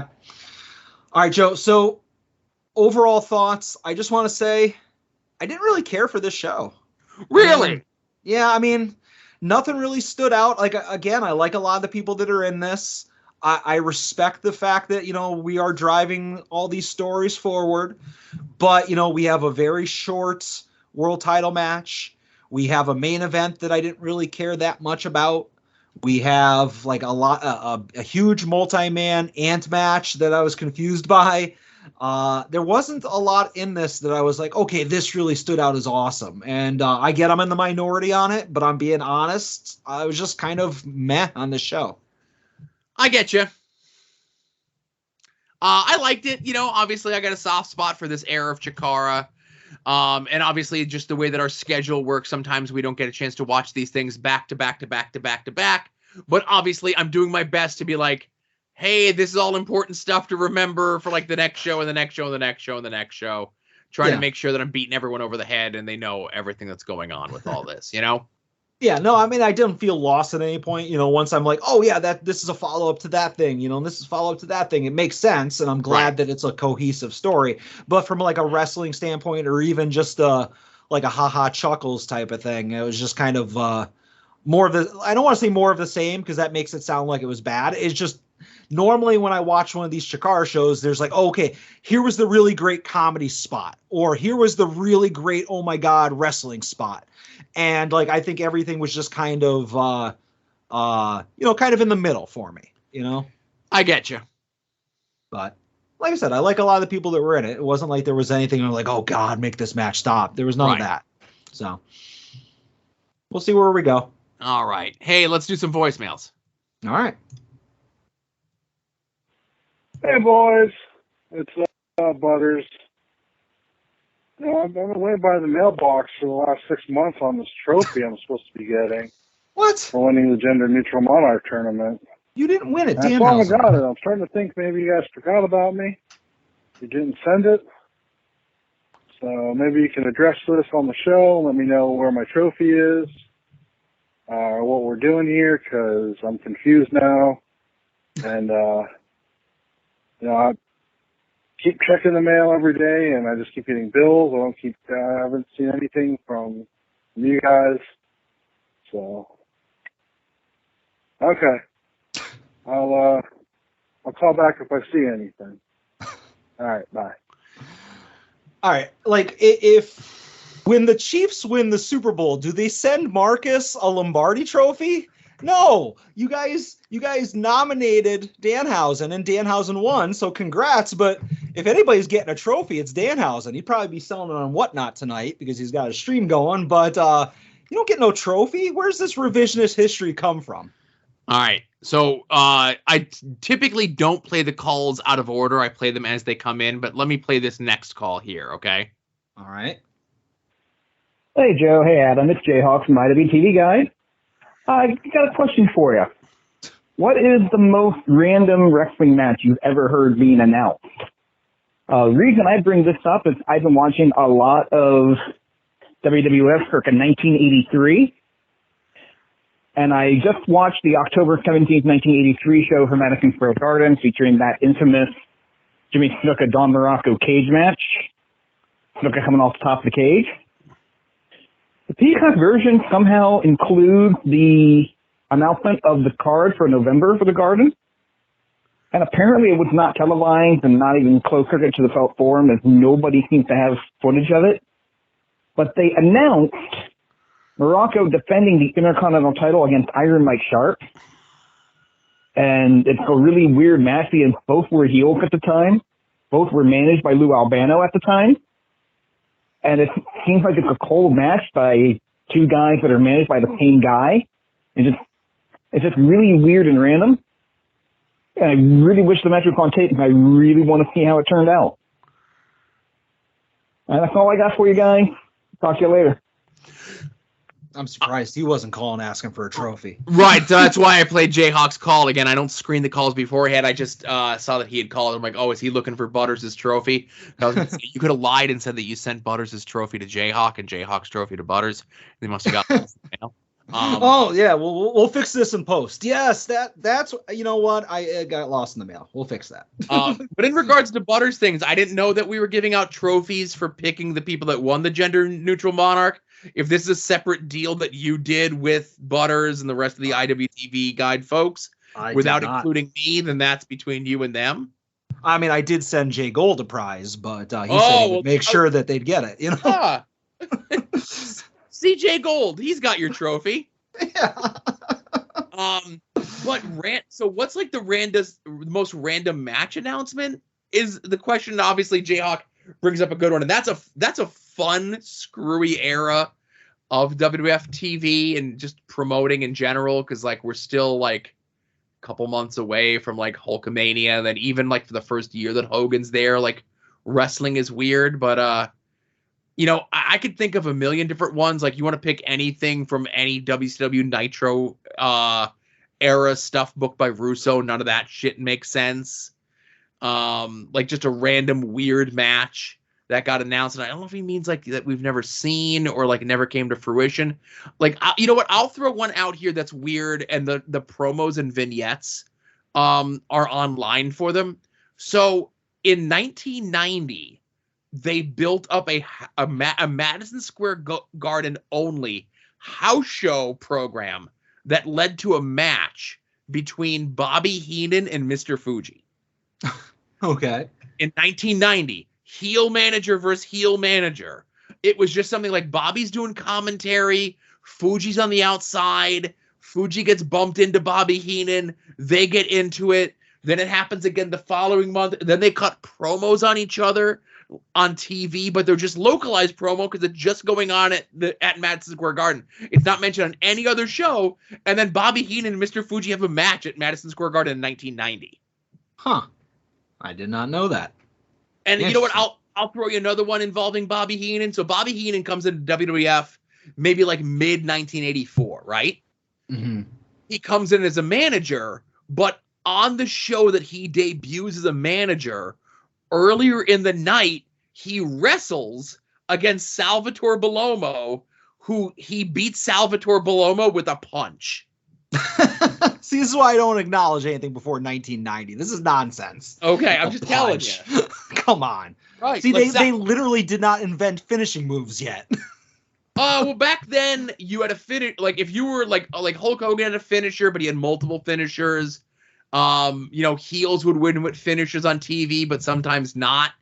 But if you were a babyface in that era, you would hit your finisher. Like, let's say you're Tito Santana, you hit like a flying forearm, and then you would follow it up with a body splash. Like, you hit the flying forearm on the guy, he goes down, you go and run off the ropes and like body splash them. I don't know why, but like in 1983 and 84, if you were a babyface, that's how you won your TV matches. And you defend this era. This is inexcusable. I defend most eras of wrestling. Yeah. How about you? Do you have a weird match like that you got saw announced that like made you scratch your head? How about Vince and Shane versus HBK and God? Like, it doesn't get any weirder than that. Well, I think we've talked about that before on the show. That because that was supposed to be the placeholder because they were negotiating with Brett, and it was originally supposed to be Shane and Vince against Shawn and Brett. Yeah. And negotiations fell through with Brett.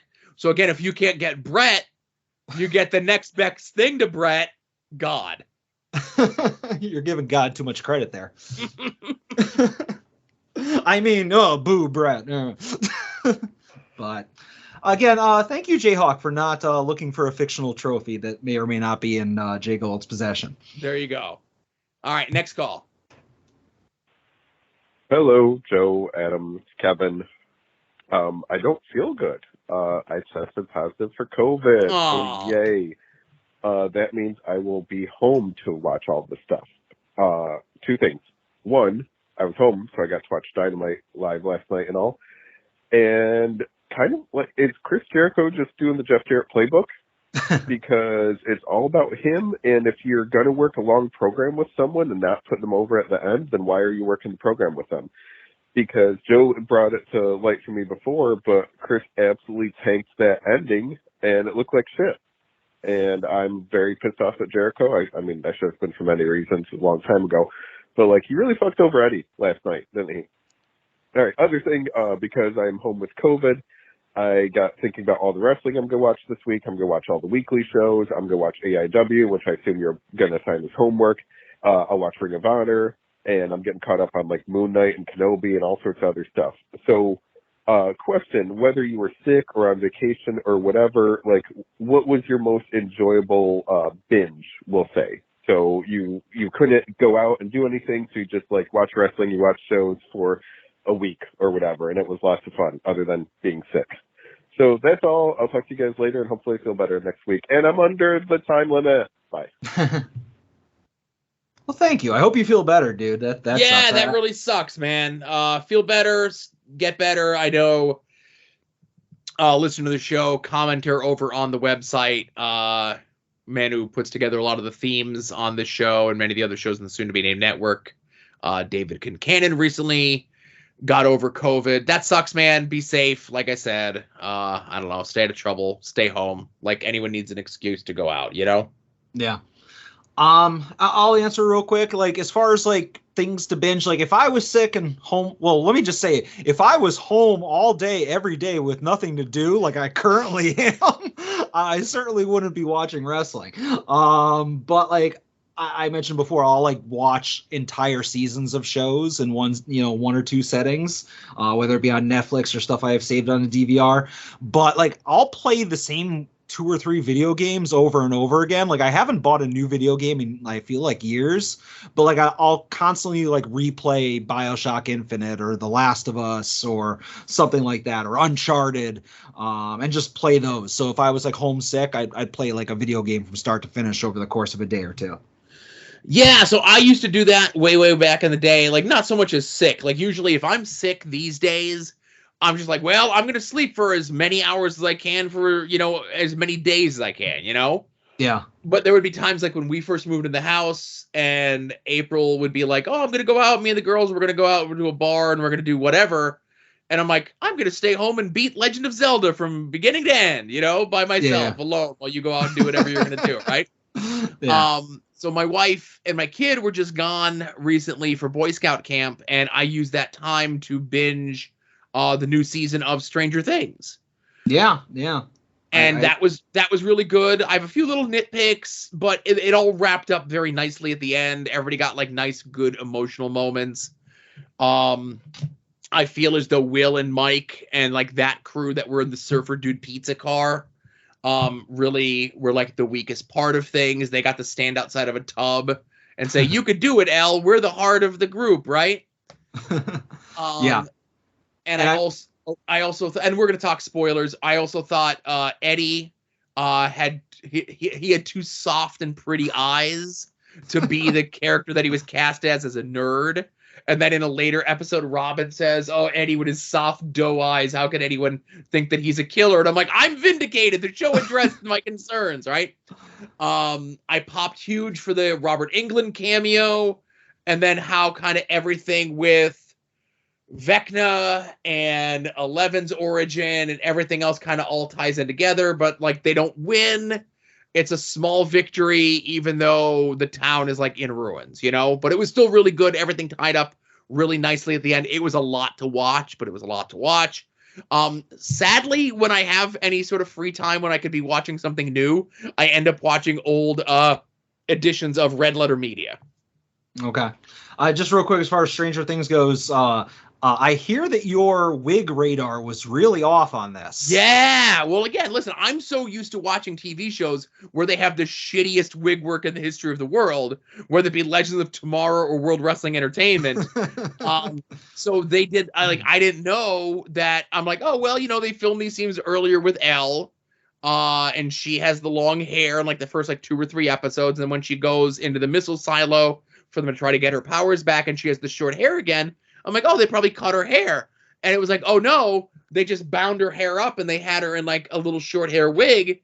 And Todd sent me the pictures of the wigs and he sent me the video of them prepping her to go the wigs. And I'm like, this is what happens when you spend money and have a budget on wigs instead of like just going to like the Spirit Halloween store and like just close your eyes like Legends of Tomorrow and World Wrestling Entertainment do. Yeah. Plus, I think you mentioned on After Dark you were ragging on the pizza dude's hair. That's, I think, his shoot hair, because I was on IMDb looking up something about the show. I want to know when the final season was coming out, and they had like cast photos, and like this dude in his like shoot life, either he's wearing the wig 24/7 or that's his hair. He might be wearing the wig 24/7. That's possible. All right. Next call.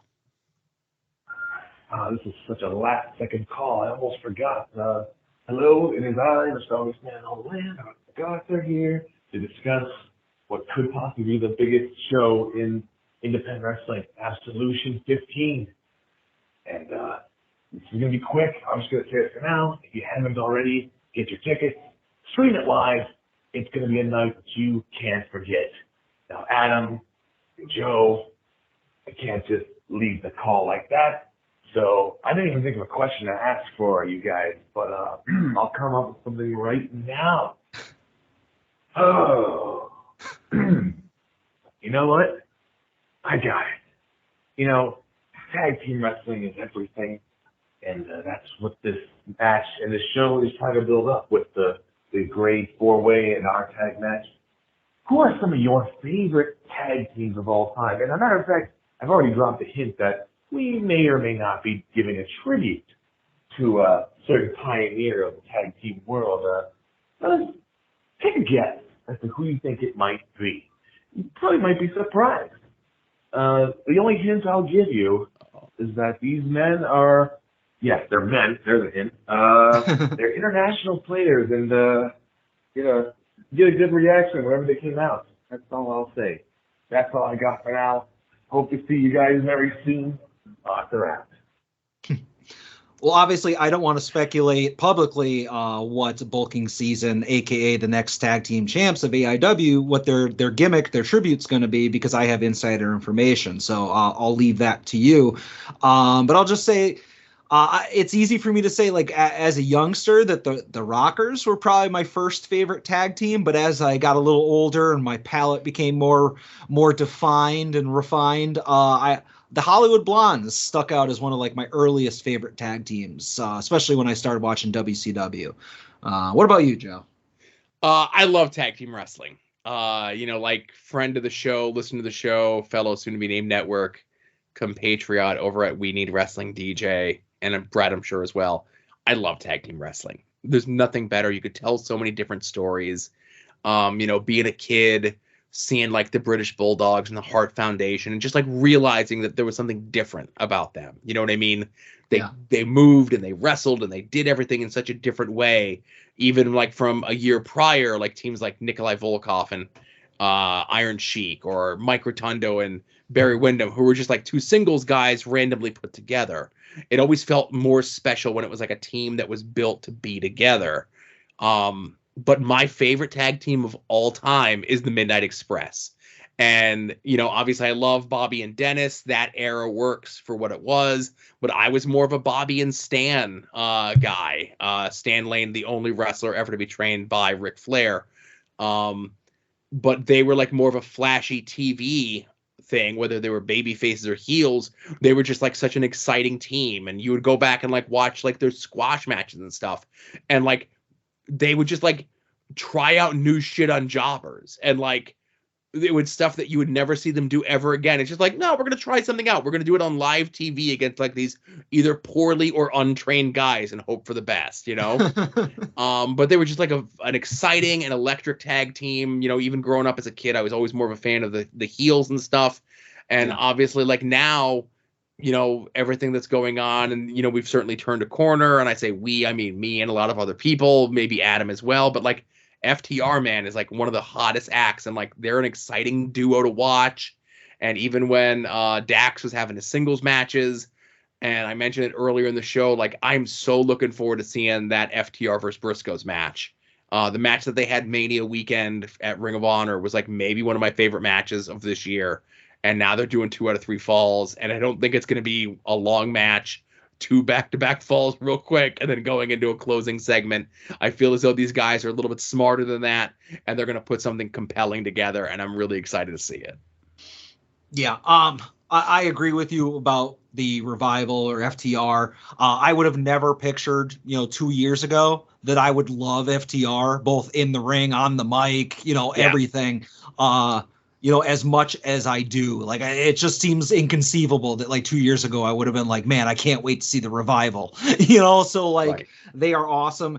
And I think that as much as WWE does not give a shit about tag team wrestling, that makes you appreciate it even more when you see it in the indies, when you see it in Japan, when you see it in AEW, like companies that don't want to just bury tag teams and have like, the world champion beating the tag champs 2-on-1. Like, you don't see that, outside of WWE that often. So I like it when tag teams are treated properly. And also, you mentioned earlier in the show that sometimes you want to suspend disbelief and treat wrestling like it's real. A lot of times I'll watch like a good tag team and I'll get pissed off as a fan that there's like rumors of them like going their separate ways, like all the stuff you see about, whether it's warranted or just internet speculation, that it's like, oh, the Revival or FTR, they'd make a great singles, or, FTR bald would make a, good champion on his own. Like, no, don't do that. Keep them together. I'm being selfish. I hate breaking up tag teams because I feel like some of them are just better as the sum of the parts, Absolutely. And for speculation as to what Chuck and Artie are going to come out as their homage this Saturday, I look at the clues that Artie has given. I look at Artie and his hair recently. I look at Chuck and his hair currently. And the only thing I can think, Adam, is, oh, what a rush. Yeah, I mean, I also, if you want a clue, like, I also fully shaved off my beard. Maybe Artie's just waiting to do that before the show. You never know. See, it's a lot of smoke and mirrors. I assume you're going to be Paul Ellering to their Legion of Doom, I'll just draw on a goatee. Or being the Japanese wrestling aficionado that you are, I assume that you're going to be Power Warrior, I thought you were going to go with like Masahiro Chono, like that version of LOD. No. All right, fair enough. All right, last call, pink button time. Hey, Joe and Adam, it's Ed. How's the show this week? Hope it's going well. I just want to say, because I feel like I should address it, I'm very sorry for last week. Not my best moment. And I just want to say thanks to you guys and everybody else for being very supportive of it.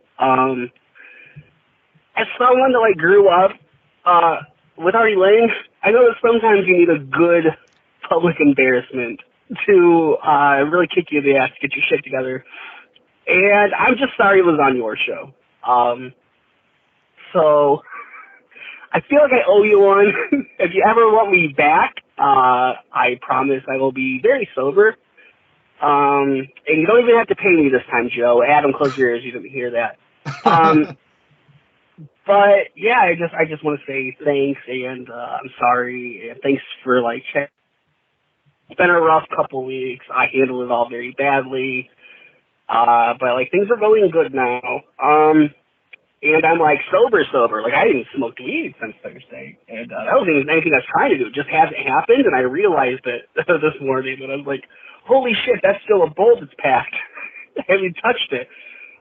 So I'll see you guys on the 23rd. No, not the 23rd. That's Absolution. I won't be there. I'll see you guys at the Great Lakes Wrestle Fest, and I have gifts for you guys. Let's call them. I'm sorry that I took a handful of Xanax and washed it down with 3/4 of a bottle of vodka because I kind of forgot that I had a show to do with you guys. So yeah, I have gifts for you two. I think you'll dig. Love you guys. KB. First, before we get into Ed's call, and thank you for calling, Ed, I just want to obviously, Joe, we're going to fix this in post, but I said Shono, I meant Sasaki for LOD members, and I'm kicking myself. Being the expert on Japanese wrestling, I messed that up so badly. But Ed, it is good hearing from you. I'm really enjoying, I mentioned earlier, the videos that you've been doing the last couple of days. Those are a really good time.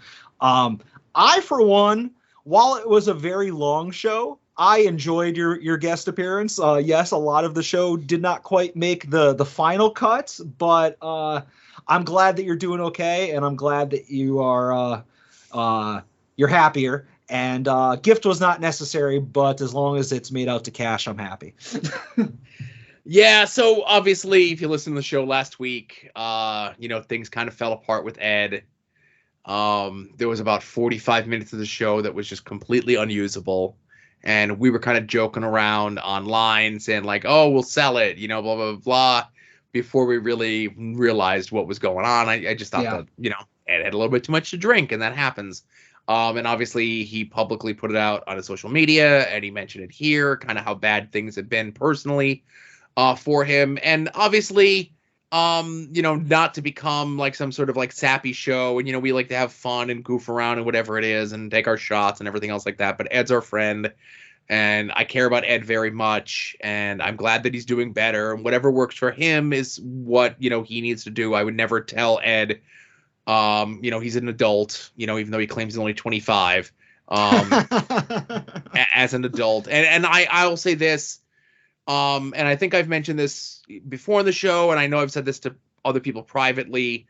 I see a lot of my brother Tony, who passed away 4 years ago, in Ed. And so when I see things like this, it like really hits me kind of hard. Not to make it about me, but it makes it to be like, I want Ed to be okay, you know?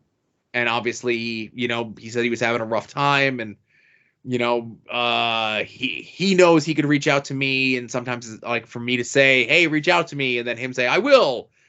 Saying it is one thing and doing it is another. I just hope that he's okay. I'm glad he's okay. I can't wait to see him at the Great Lakes thing on the 30th. And the only gift I need is just a nice 5-second long hug. And that's really all I need.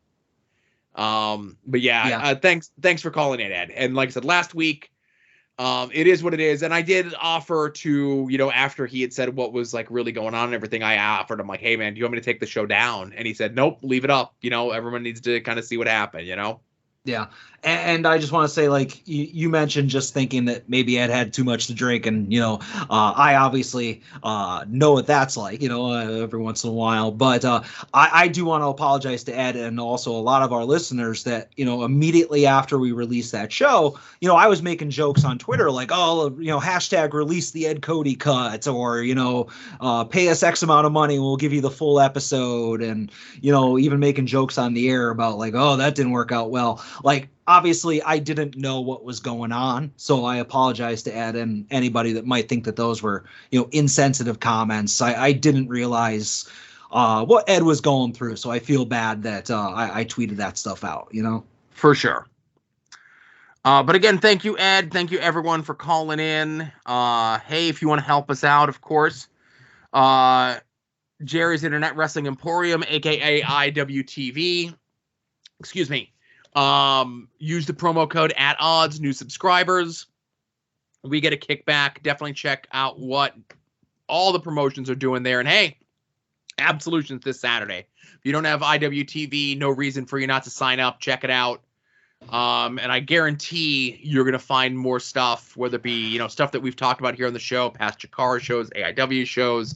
There's deathmatch stuff. There's all sorts of crazy stuff on there, both old stuff and new stuff. Constantly there's live shows.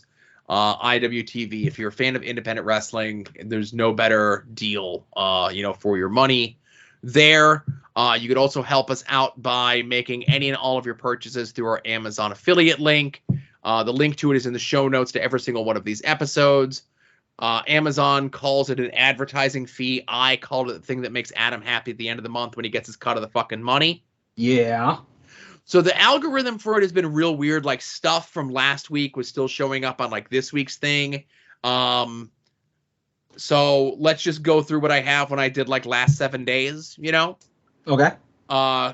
Somebody purchased a Como Wear Universal Socket Tool gift for men, women, super socket, unscrew any bolt, 1/4 of an inch, 3/4 of an inch, 7 millimeters to 19 millimeters, with drill socket adapter, cool gadgets, gifts for him, DIY handyman, husband, boyfriend. I love those. Okay. Somebody also purchased a DAC 15-watt wireless car charger cup holder mount, 3 ports, QC 3.0 fast charging, 36-watt car charger with auto clamping, QI wireless charger for iPhone 13, 13 Pro Max, 12, 11, X8 Samsung, and then a bunch of Samsung models there as well. Oh, man. Again, I can listen to these nonsense, descriptions all day, but go ahead. Somebody purchased a jersey display frame case, large frames, shadow box, lockable with UV protection, acrylic hanger, and wall mount. Option for baseball, basketball, football, soccer, hockey, sport shirt. Huh. Whoever owns that, I can guarantee you it's probably really heavy and probably too heavy to hang on a wall, and it's probably just sitting in their hallway. I bet. I just assume. And I also assume that they may have bought one and then maybe returned it and got another one. Or, you know what, if I had to speculate, they probably bought one. It wasn't big enough for their previous thing, so they used it for something else, and now they have 2 jersey frames on the floor of their hallway. There you go. Gotcha. Yeah. If I had to guess. You know? Purely speculation. Yes. And also somebody purchased Entering Heaven Alive, which I think is the new single by Jack White. What's a Jack White? He was one of the White Stripes. Not getting any warmer. All right. But thank you to anyone and everyone who made any purchases through the Amazon click-through this week, this month, this year, whenever it is. Every little bit helps. Now, usually TeePublic's on top of things and let me know when there's a sale. They let me know that there was a sale coming up next week, which I'll mention for next week, but there's also a sale going on right now until the 24th, 35% off any purchases, of course, and you can head over to our store, showcased through the mothership, tinyurl.com/longboxheroes. It'll take you right to the page. And hey, if you want to look stylish this weekend while you're going on a doll safari, might I recommend the brand new Fig Daddy Cool shirt. Sweeping the nation today. He had all the scooping and booping regarding all the exclusives and everything going on with all the toys being released and announced and previewed at San Diego Comic-Con. I don't know how this guy does it, but he's got a shirt on our site as well. He's amazing, whoever this mystery person is. Oh, we're going with the bit that it's a mystery, huh? Listen, I'll just say, hey, you guys want to crown a new king, that's fine. You could throw all your support behind a guy who buys a toy a year. By all means, let that be your leader. But it is a cool shirt. Yes, David did a great job on the design, and I'm very proud of my write-up on it. And if you get the reference, I'll give you a shiny nickel when I see you again. I didn't even see the write-up there, but it is a nice shirt. Definitely not the coolest shirt that will go up on the soon-to-be-named network, TeePublic, within the next week or so. But maybe this Fig Daddy Cool shirt is maybe a close second. All right, and you could get those and that's the thing. TeePublic, you can get them on stickers and mugs and masks and all sorts of things. I say get the entire line of Fig Daddy Cool things and be the coolest kid on your block and let them know that Fig Daddy Cool sent you. Yeah, I mean, you got to get them quickly because I mean, this mystery person will probably lose interest in this opportunity very quickly. That doesn't sound like this mystery person. No. All right. No, he doesn't. But I guess if there's nothing else, now it's time for Adam's main event, right? Well, before we do that, speaking of main events, I just want to say that you should probably listen to Longbox Heroes After Dark, Final Wrestling Place, We Need Wrestling, Hit My Music, Porch Talk, Viewer's Choice, WWE War, Wrestling Cheers, IWTV Guide, Pod Van Dam, Wings on Wings, and Between the Sheets. Joe, those are all shows you should listen to. A show you should never listen to, and I will not plug, is The A Show, who recently tweeted out asking me to face Artie on an episode of the show. And to that I say, I'll think about it, but I still won't plug you. But other than that, that's all I got for the main show, Joe. All right, well, it's time.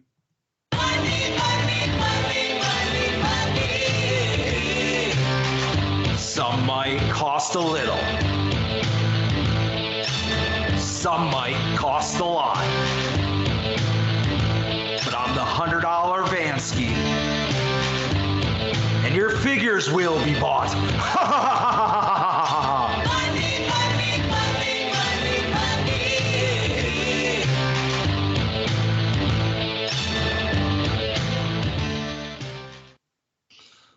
Oh, fucking Jesus Christ, Joe. This past week and like yesterday and today, I gotta stop. Like I really do. Like it is a good thing that another doll dork, another toy boy has emerged from the shadows to usurp me, because I need to get out of the biz. This is not good. I might have bought a lot of stuff. I bought a lot of things for me this week, you know, like it's a rarity that I buy this much stuff for myself. Wow. Well, I'll just do one or two quick things, and then we're gonna save San Diego discussion until the very end. You know, again, you know, make them all sit through it.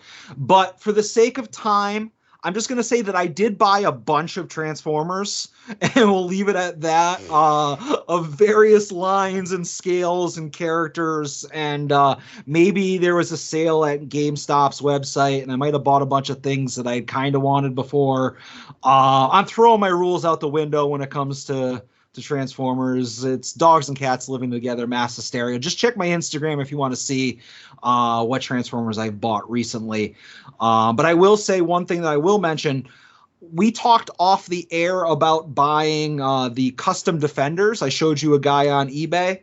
Yes. That kind of makes stuff to scale. I placed an order with him for some stuff that he had already made. So I didn't send him measurements, but like a couple years ago, Walmart had the reissues of Soundwave and the on-card cassette 2-packs. You know, it was like Rumble Frenzy. Ravage, I remember those.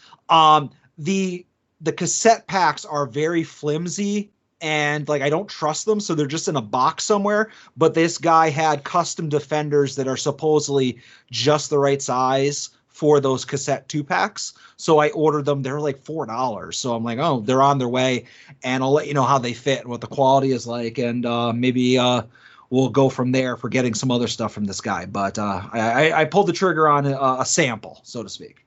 For sure. What about you? What's something you got? Hey Adam, I'm not sure if you knew this, but it's hot out. Oh, yeah, a little and bit. even in the Northeast here, it's hot out, right? Yeah. So while we were when we went on vacation, my wife and I this past March to Aruba, my wife went and bought me a couple pairs of shorts. She's like, "You're not gonna be wearing jeans the whole goddamn time we're on the beach in Aruba." So she had gotten me some shorts. So I went and I looked up to see the shorts that she had gotten. I think it was Jonas recently was like making fun of people for buying clothes at Old Navy. Listen, I hate spending money on myself. I wear my clothes until they literally fall apart. So like I'll wait for like a crazy sale at Old Navy, and I got no problem spending like $12 on a pair of jeans, $7 on a pair of shorts or whatever it is, and just like wearing them for like 8 years until they literally like rip off of my body, and just like I take my wallet, my keys out of them, leave them on the ground, and put a new pair of pants on, right? Yeah. So my wife had got me a couple pairs of shorts from there. So when I looked, now again, my wife sometimes doesn't take my sensibilities into accounting, knowing that while I want to be comfortable and cool, I also want to have as much of my body covered as possible. And I noticed that the shorts that she had purchased for me came in inseam lengths of 5, 7, and 9 inches. And then they also had like an option for tall. So that's like a little bit of extra length on them. Mm-hmm. So, I got shorts, but they're like a little bit longer. I think she had picked me up like the 5-inch inseam, which that's a no-go for me, but I was on vacation, so nobody saw me in them. Like nobody real saw me in them. So I got myself a couple pairs of shorts on the cheap. I think they were like $7.50 on sale, just so I could be comfortable and cool this summer. Yeah. No, I never include clothing in my weekly purchases, but I tweeted this out. I placed an order with Homage. They had a sale like last week or something like that, and I bought an NWO Wolfpack shirt. What was the other one? I forget. I bought a bunch of shirts, and I also bought a Josh Bishop shirt off of whatever his site was. So I buy clothes every once in a while too. Yeah, well, that's the thing. I didn't have a lot before we started recording, so I'm like, I bought those. I'll throw them in there. Fair enough.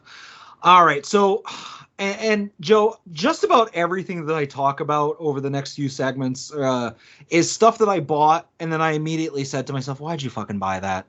like, why did you waste the money on it?" But I'll just be quick. In the major group, I bought a Hollywood Elite Andre the Giant as Bigfoot figure. I know a lot of people that we know was looking for that, including myself, and somebody had one up for $35 shipped, and I was like, God knows if I'm ever going to see this at our wasteland of a Walmart around here. So I grabbed that. I also bought an Eddie Kingston AEW figure with the cards. And we talked about this before, that there's versions of it without the cards and versions with the cards. And I consider that two different figures. So I needed both of those. I bought that in a major group for not a lot of money. I bought a major Bendy Series 2 Brian Pillman Bendy for $20 shipped. It's the only one I wanted from that series, and $20, I'll take it. And then, excuse me, one last thing before I send it over to you. I also checked off my my major pod, micro brawler, and pod adjacent checklist. I bought the original Hot Mess Chelsea Green micro brawler on eBay. It went really cheap. So there's a couple things that I bought real quick. So I think I might have mentioned this here a couple weeks ago, maybe about a month or so ago. I had to buy a bunch of extra earbuds because my cat ate through a bunch. Yep. So what I did was, because they were cheap, I can get them for like $6-7. So I just bought a bunch, right? I bought like 3 or 4 pair. So in the recent week, since we last recorded, he ate through another pair. So I'm like, okay, well, I have a backup, but now I need to like add to the backup, right? So it's just like, I just now have a drawer of like 5 pairs of earbuds, right? Yeah.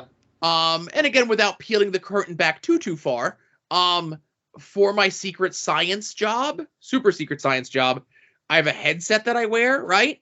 Mm. Son of a bitch and cat ate through the cord on the headset. Fucking cats, man. And because we're a work from home operation, it's like, I got to contact a supervisor who's local. I got to go meet them somewhere because we don't have a physical location for our company.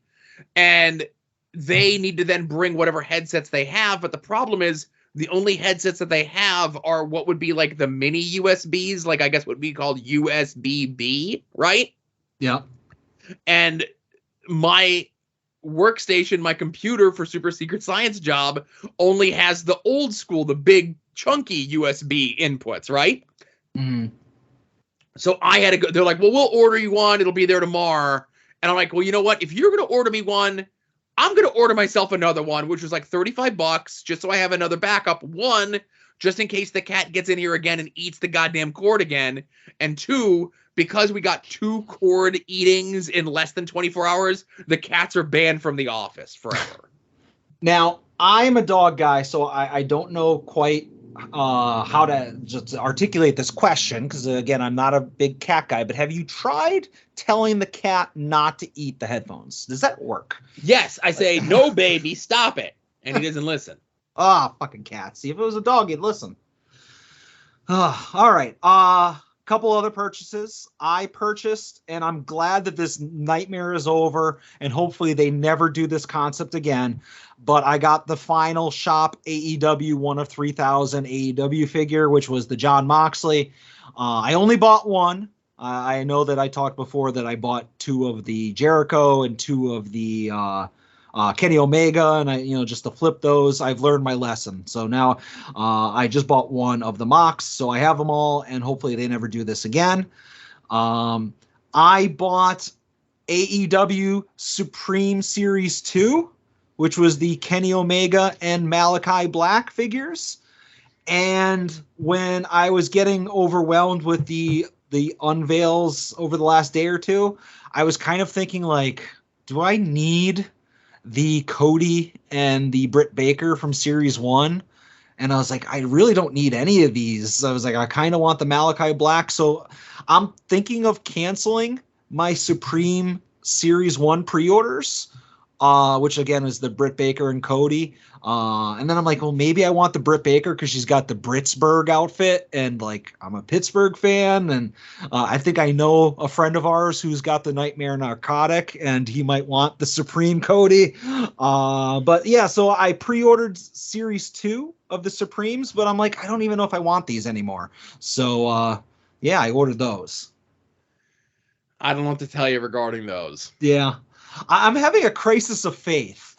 Well, I think I saw a tweet from you earlier today where that you currently have 2 Codys on pre-order, and then you just ordered a third. You pre-ordered a third, and you don't even like Cody. Yeah, so I said that I currently own 1 Cody Rhodes figure, which is the Shop AEW exclusive with the ring.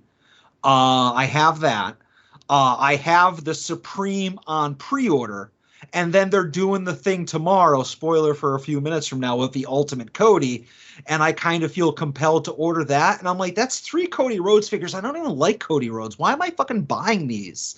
So it's like things like that and other things have been like, I don't need to get every Ultimate that they put on pre-order. Like I feel like I'm telling myself that I'm allowed to pick and choose.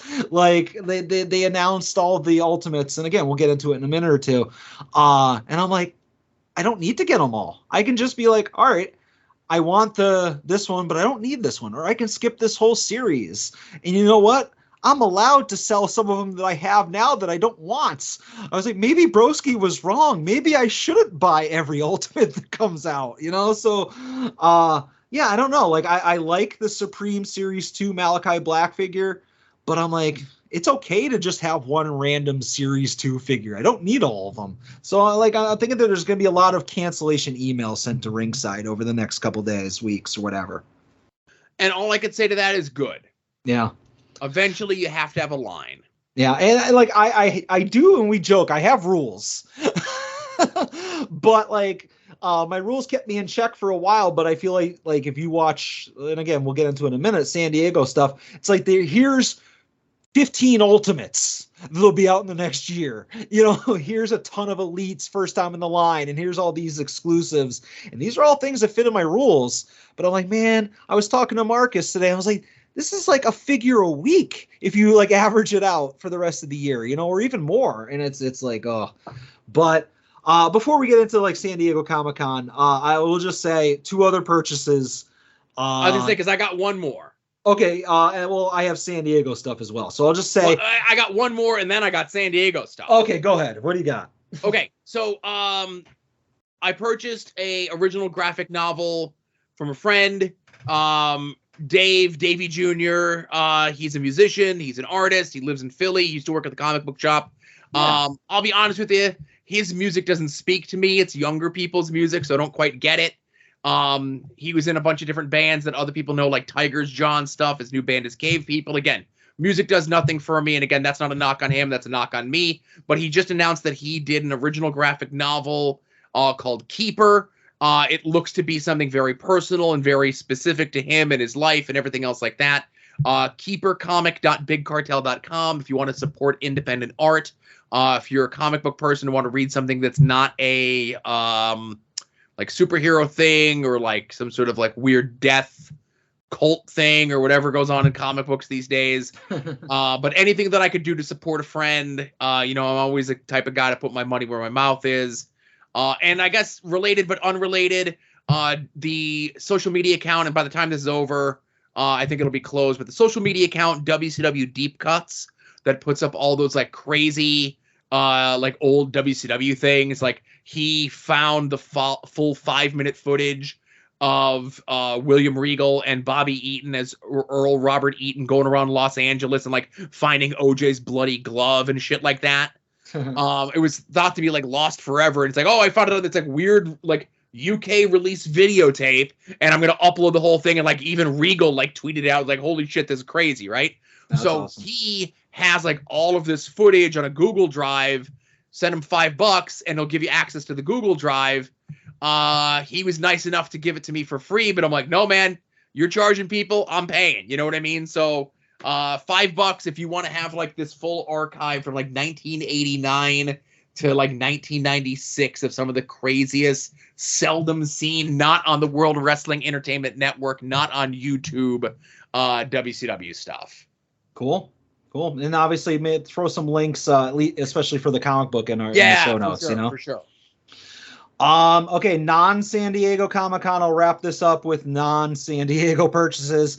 I ordered and already got, surprisingly, the limited to 200 in existence micro brawlers of Cassie Lee and Jesse McKay, aka the Iconics, aka the Inspiration.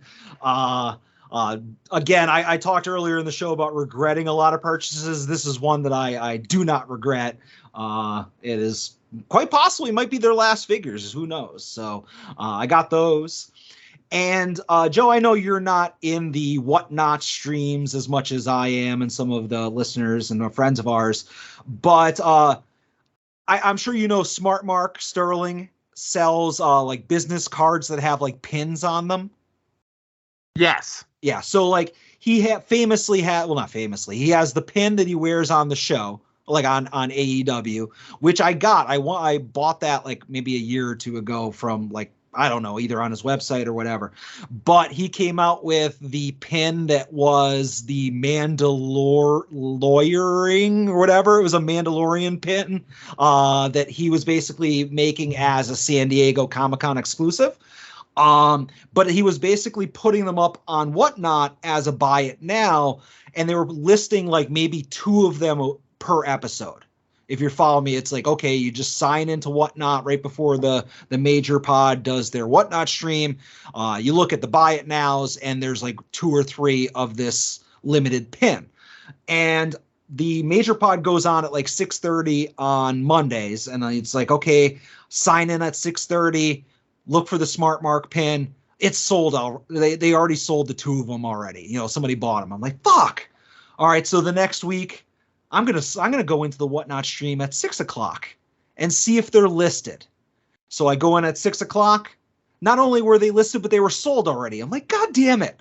So the 3rd week, which was this past week, I'm like, all right, I'm going in at 3:00 and I'm seeing if these things are listed. And they weren't on there. So every half hour, I'd go into the stream to see if they listed the buy it nows. And at 4:00, which is 2.5 hours before the Major Pod stream went live, they had uploaded the buy it nows, and I was able to buy the Smart Mark Mandalorian parody pen. But the moral of the story is just, you got to be in there early. You got to be willing to put in the work for some of these things. Right, of course. Yeah. But I now have all 4 versions of Smart Mark's business card, too. So there's that. But, Joe, that's enough of the nonsense. That's the past. Yeah, that's all the stuff that like nobody cares about. That's pre-San Diego Comic-Con, and that's like ancient history. That money's already spent and gone. Let's talk about San Diego, and we'll get to the wrestling stuff in a second because I feel like that's the majority of it. Was there anything non-wrestling related that you saw from San Diego Comic-Con, whether it be an announcement, something that's coming out down the road, something that you bought already, but non-wrestling related? Nah. No? I saw a couple, 2, 3 of the G.I. Joe stuff that popped up. Okay. Like there was a Dr. Mindbender, there was a Zartan, there was a stuff like that. And I'm just like, oh, I love the Cobra, I love the heels and everything, but like, that's going to be a kettle of fish I don't want to open, you know? Yeah. Let somebody else have those. I could wait. Yeah. I think the Zartan was San Diego last year, but it's still up on Hasbro's website as sold out if you go to convention exclusives. I was going to say, I saw it earlier, like early this morning, like maybe like around like 9 o'clock a.m. As like available to purchase? Yes. Oh, fuck, I would have bought that then.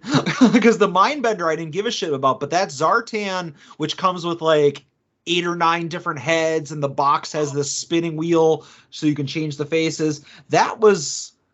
No, it was a different Zartan then. Because it was Okay. only like, when I clicked on it, it was only like $12.99. Oh, okay. You know what? That's probably like a Super 7 reaction type figure. No, it looked like it had like the same articulation, but I guess it was just like a smaller version of it or something. I'm not 100% Oh, sure. okay. Then never mind. Yeah, I mean, if it wasn't the one from last year, that's the one I wanted. I missed. Okay. So I did make some non-wrestling San Diego Comic-Con purchases, and there's some stuff that I was told about or I saw on the internet that still have not yet gone for sale yet, non-wrestling. But just real quick, I bought a Star Wars Black Series Boba Fett figure, which is basically just like an all-black Boba Fett figure that was like based on some comic book or like the War of the Bounty Hunters. I don't know what it's based on, but it's cool. I like Boba Fett. I like Mandalorian armored Black Series figures, and it wasn't that expensive, so I got that. I bought a bunch of Funkos. You know, I tweeted out the ones that I was looking for. That is what it is. But I will just say there is one Funko that I ordered that I didn't tweet about, but I want to tell you about real quick. Little known fact, because I don't mention this a lot, but I am the Michael Jordan of Michael Jordan Funko Pops. And there's a lot of different Michael Jordan Funko Pops, and apparently there was one that was going to go on sale today, and it was sold by Upper Deck. But here's the rub, Joe. When you buy this Funko Pop, they ask you, would you like to physically own this Funko? Or would you like us to hold on to it and send you a digital picture to put in your app, and then you can buy and sell these digital pictures of the Funko? Get the fuck out of here. And you don't have to be burdened with the hassle of having to have that Funko in your possession and like have it take up space. And I was like, this is the most bullshit thing on the planet. Just give me a fucking physical Funko Pop. So I ordered the Funko, the Michael Jordan one that they put up for sale today as a San Diego thing. And it asked me like 5 times, are you sure you want to bother going through with having us send it to you? And I was like, no, I'll pay for the shipping to actually have the thing that I bought in my hand and not have a fucking JPEG of it. So yeah, I bought a Michael Jordan Funko I needed, and they really tried to do the hard sell on just to get me to just keep a JPEG of it for now. And I was like, no, thank you. What a bunch of horse shit. Yeah. And here's the other gimmick to it is this Funko comes encapsulated, Joe, with a label on it that says it's uncirculated, which are all fancy ways of saying it comes in a sealed hard plastic shell that you can't open without violating the uncirculated seal. A bunch of gimmicks. Like, for me to say that there's too many gimmicks, there's way too many gimmicks on this thing. It certainly sounds that way. Yeah. So, Joe, that's all of my non-wrestling San Diego purchases. I did make one wrestling purchase today, and that was that Brett from We Need Wrestling was nice enough to text me this morning that Target put up for pre-order their exclusive Ultimate Edition NWO Macho Man figure. And I mentioned before that I'm like, oh, I don't need to get every Ultimate. This is one that I wanted. NWO Black and White Macho Man. Absolutely sign me up. For sure. Yeah. So that's the only thing that I ordered today. Okay. Talk. So we're gonna be bouncing around a little bit here. You know, obviously we can go through all the San Diego announcements and get into everything, and there's been a bunch since last night, right? Yeah. So we're getting all these things and we're seeing all these figures. And one of the figures that we end up seeing is like, oh, here's this set and here's this set and here's this set. And then there's a set that pops up and it's called WrestleMania 39 Elites, right? Mm-hmm. And it turns out that it's Hogan, Rock from WrestleMania 18 and Macho King and Dusty Rhodes from Mania 6, right? Yeah. And it's a Mean Gene Okerlund Build-A-Figure. There was speculation like, oh, are these 2-packs? What are these? Because they're showing them as 2 and 2. What are they going to be? And then it comes out like, no, it's going to be all individual because of the Build-A-Figure. And the pre-order for it went up today, so I got the Dusty Rhodes. Because when I saw the Dusty Rhodes, you said that we saw in the group chat, and I'm like, I want that Dusty, right? Yeah. And then you and Kevin are like, well, it's a 2-pack. I'm like, well, I'm getting a fucking Macho Man, then I guess 2. You know what I mean? I'm getting that Dusty. Because it's like polka dot Dusty. He's got a goofy face. He's got the splotch. It's fucking Dusty Rhodes, right? It is a nice Dusty figure, yeah. Right. So I'm like, pre-order for it went up today. I got the pre-order for it, right? Boom. Yep. Done. As of this recording, you can no longer pre-order the Macho Man. That's done. So, you know what I mean? Like, yeah, it's done it's done for now. It's done for now. Right. Yeah. Right. Give it a week. Give it a couple days. Give it a couple days, right? Yeah. So then all these fucking figures are coming out, and we'll get into all the figures. And then I say in the chat, I'm like, Jesus Christ, we haven't even fucking seen the Chainsaw Charlie that they showed at San Diego last year.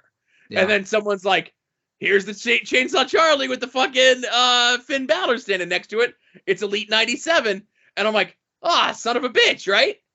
Yeah. And then later on that day, Elite 97 goes up for pre-order. I get the text from DJ.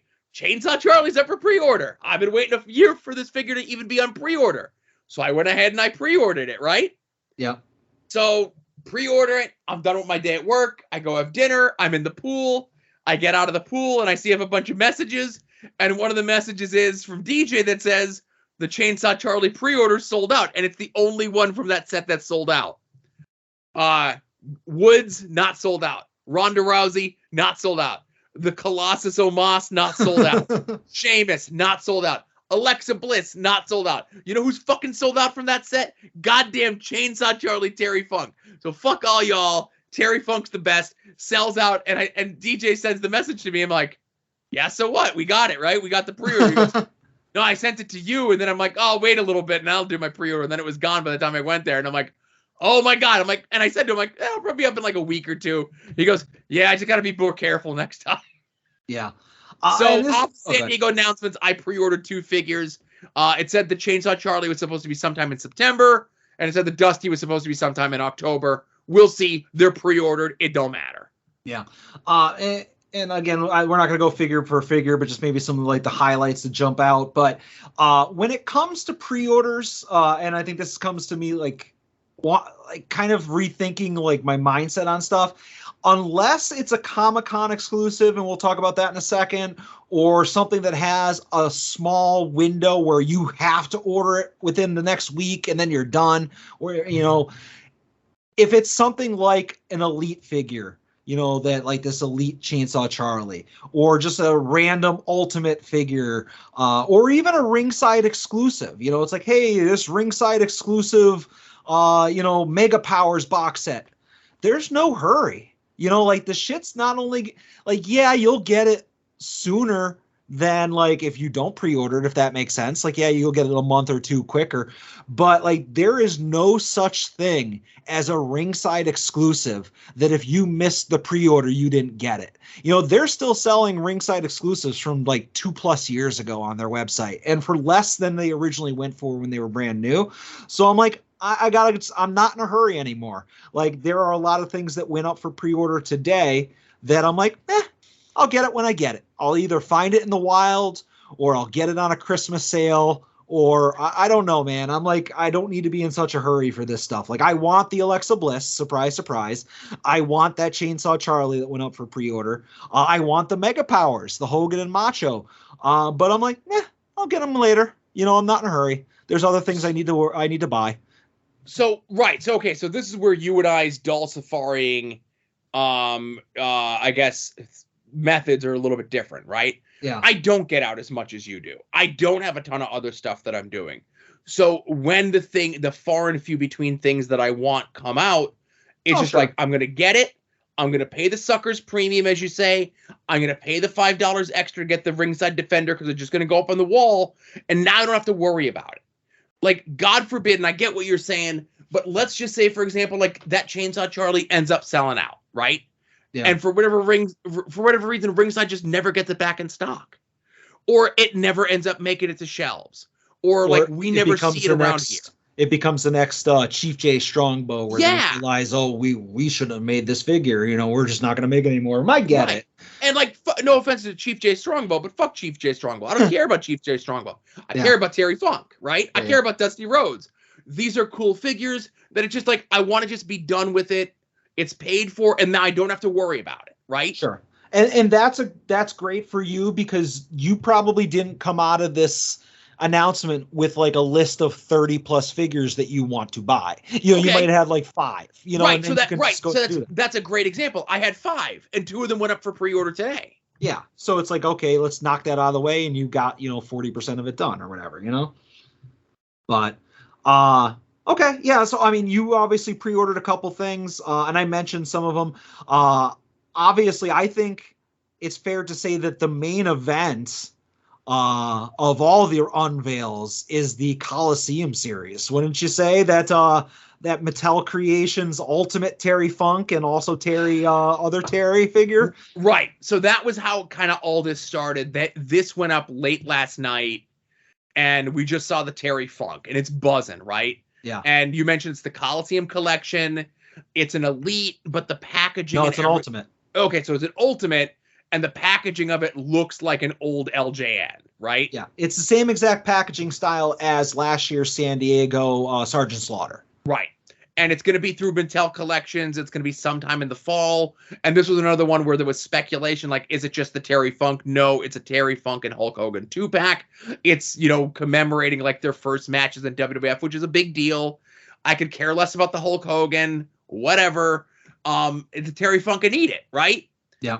And, I think Kevin, our good buddy Kevin, mentioned, he's like, well, you could just sell the Hogan. And I'm like, do I want to sell? Like, if I'm going to go through the trouble of getting the 2-pack, you know what I mean? Like, I don't want the Hogan, but, like, depending on how the packaging comes, I might get rid of the Hogan, Yeah, like I sent you, it comes in like one box that inside that box is 2 individually carded figures. Mm-hmm. And on that outer shell, like half of the box has Terry Funk on it and half the box has Hulk Hogan. So it's like, you kind of need, even if you don't give a shit about the Hogan figure, I mean, you're going to display the Funk, so you probably want to look at it. But me, like, I would keep the figures in the box. So, like, I can't get rid of the Hogan because then the box is half empty. That's the way my brain works, But I am nowhere close to the Terry Funk fan of anybody that's listening to this podcast, but that figure is fucking cool and I want it, and I agree with you. The Hogan, if I had my option, if it was like, oh, that you can buy him individually, sure, I would just want the Funk, but I will swallow 10 fucking Hogan figures to get that Funk figure, Right. So yeah, that's cool as shit. Couple other things that jump out, as far as this announcements, there's that Paul Heyman figure, a Paul Heyman Elite, which is WCW Paul Heyman. Yeah, they throw in an ECW hat, but that's Paulie dangerously, There was, obviously, we mentioned before the Mega Powers, but I was really disappointed when they showed off the DX Rick Rude that it was a Build-A-Figure. Yeah, and that's a bummer. That made me so sad. Like, yeah, I can go and buy the figures, but I'm a mint on card guy. I don't want to have a random Lucy. Why? People have been wanting a Rick Rude in a suit, in a briefcase for years, and you have to go and make it a Build-A-Figure. Well, so I think Mattel has it in their mind that if you wear a suit, you're a Build-A-Figure, plain and simple. Like there's the Royal Rumble set where it's the Doc Hendricks Build-A-Figure. Yeah. In the pink suit, and like when I saw the Doc Hendricks, I'm like, oh man, I would get a Doc Hendricks as a rib, right? Because fucking doot, everything else like that. And then it comes out that it's the Build-A-Figure. I'm like, nope, don't need it. We're good. I don't need to be fucking playing Build-A-Figure games, Yeah, I mean, and if you open up your figures, you're a psycho, but I mean, there are people out there that do it and they display their figures. And that's perfectly fine. Like, it's like, buy the 4 figures, build a Rick Rude, and then, flip the other figures that you didn't want, But again, if you're a guy that keeps stuff in the box, what am I going to do? I'll be like, let me slide out this AJ Styles. There's Rick Rude's head. Let me slide out, I don't know who was in that set, but here's a Rey Mysterio. Here's Rick Rude's feet. Yeah, that's not for me. Exactly. Any other WWE pre-orders that pop out at you, Mr. America or no pre-orders, but the Ultimate Double J. Okay, I mean, pre-order is the wrong word there. As far as like things that are coming up, man, like I again going back to my thing about like Ultimates, I'm like, oh god, another fucking Ultimate Warrior, another Brock Lesnar, another Rock, but the Ultimate Jeff Jarrett and the Ultimate Bret Hart actually looks really freaking cool too, I'm on the fence on the Ultimate Bret only because how dirty they fucking do his face. You know what I mean? Like, I want to see a better shot of what the face is going to look like before I pull the trigger on that. There were some renders that came out kind of like later on this evening where he has the proper glasses. Instead of the stupid rounded weird shaped ones, he actually has the pink plastic glasses that you would imagine Bret Hart having. And I saw a lot of people saying, oh man, this render looks like it's good. So maybe take a look and see if it's any better than what you originally saw. But like the initial, I think there's a Bret Hart Ultimate. Yeah, there's a Bret Hart Ultimate, and I don't have it because it's super expensive. Yeah. But this one's like way nicer than the other one. So I'm surprised to say I'm looking forward to this Bret Hart. Mm-hmm. I probably, if I'm going to start being real about these Ultimates, I don't know if I'd get the Jeff Jarrett, but I can see why you guys would want it, Right. I love Jeff Jarrett. We've only seen like the gray render of it. We don't know what the color scheme is going to be on it. A lot of speculation of what it could be because he had like such garish and ridiculous outfits. I would love for it to be the orange and purple, like the Zombie Sailor Retro is going to be. So like those two match up. I don't think it's going to be because the Zombie Sailor Retro is like beginning of his run, and with the specific hat that he's wearing in the render this later in the run where he wasn't wearing like that color scheme. Either way, it's Double J. It's an Ultimate. It'll be my first Ultimate because I love Double J. Yeah. No, I mean, it's definitely a cool figure. But like, if I'm going to try to figure out like the things, I can't get everything, so like maybe that won't make the cut, but we'll see. I like the WCW Stunning Steve Austin. That's cool as shit. That's okay. So you admit, like I said, I'm just kind of sitting back here. Love the idea of the Paulie. And then like the fact that it comes with like Samoan SWAT team era Samu and Fatu. Yeah. Like, I'm like, oh, that's so perfect. But then like you get into a thing of like, well, if I get those, then I would really want them to be with a elite Jim Cornette and the Midnight Express from that era. That's the ones I really want. So do I buy these to wait for those? No. The Stunning Steve from that era is like beautiful. Like the belt looks awesome, right? That TV title of it and like Steve in that era and the tights and everything else just looks so cool. That's a maybe. Yeah. Yeah, I mean, I definitely I want a cool Paul Heyman or Paulie Dangerously figure. I don't think there has been anything other than like a Build-A-Figure in the Mattel like lifestyle or life cycle. So I care less what version is. I need that. But yeah, I mean, that's kind of it. There's like a Legends Dingo Warrior that just looks kind of cool. It's like old school Ultimate Warrior. I like that. Just some random stuff, but I literally wrote down 33 different figures that I'm like, oh, I want that. I want that. I want that. I want that. And that's why I was like, nah, man, I got like less than half. I got to make some serious cuts to just what I want to pre-order, Right. So obviously that's all the WWE stuff. Oh, you want to talk about all the AEW reveals, meaning the stuff that has been public for 6 months now? Well, okay. All right. Well, obviously, there's one of them that's better than the others, but we'll get to that. Okay, so there's a couple. There were those like 10-inch statue things, right? And there was the Moxley one. Sure. I mean, that's not a figure, to be fair, but go ahead. It's a collectible, right? Yeah. There's Moxley and what was the other one? I forget who the other one is. Yeah, me too. So okay, that's a new line of things that they're doing, right? There's the Mr. Brody Lee San Diego Comic-Con exclusive, if you want to get into that. Yeah, I can't believe that Jeremy Padour accidentally tweeted out the wrong photo the other day, Joe. God, what a fucking ruse. What an opportunity that all was to. Yeah. For those that don't know, the big reveal of the San Diego Comic-Con exclusive AEW figure was initially the standard Brody Lee unmatched figure or unrivaled figure with a Comic-Con slipcase slid over it and then like a sticker that said 1 of 1,000. And obviously, if it's the same exact figure that we already have with just a slipcase on it, it makes it an easy pass. But then they're like, oh no, we messed up. Hold on. We're going to take photos of the right figure right now. And then like a half hour later, they had a professionally produced video unveiling the right video or the right figure. And this is like a fantasy outfit that supposedly Brody never wore. That's based on like a t-shirt that Brody has or Brody had. Here's the thing. You can only get it at the convention. There isn't like anywhere to get it online. So if you're not at San Diego, you're going to pay flipper prices. I want it because like, why wouldn't I want a 1 of 1,000 Brody Lee figure? But it's like, it's going to be on eBay right now. The cheapest one is like $260 and these idiots don't even have it in their hands yet. They're just like, oh, we promise we're really good at getting things at San Diego Comic-Con, you know?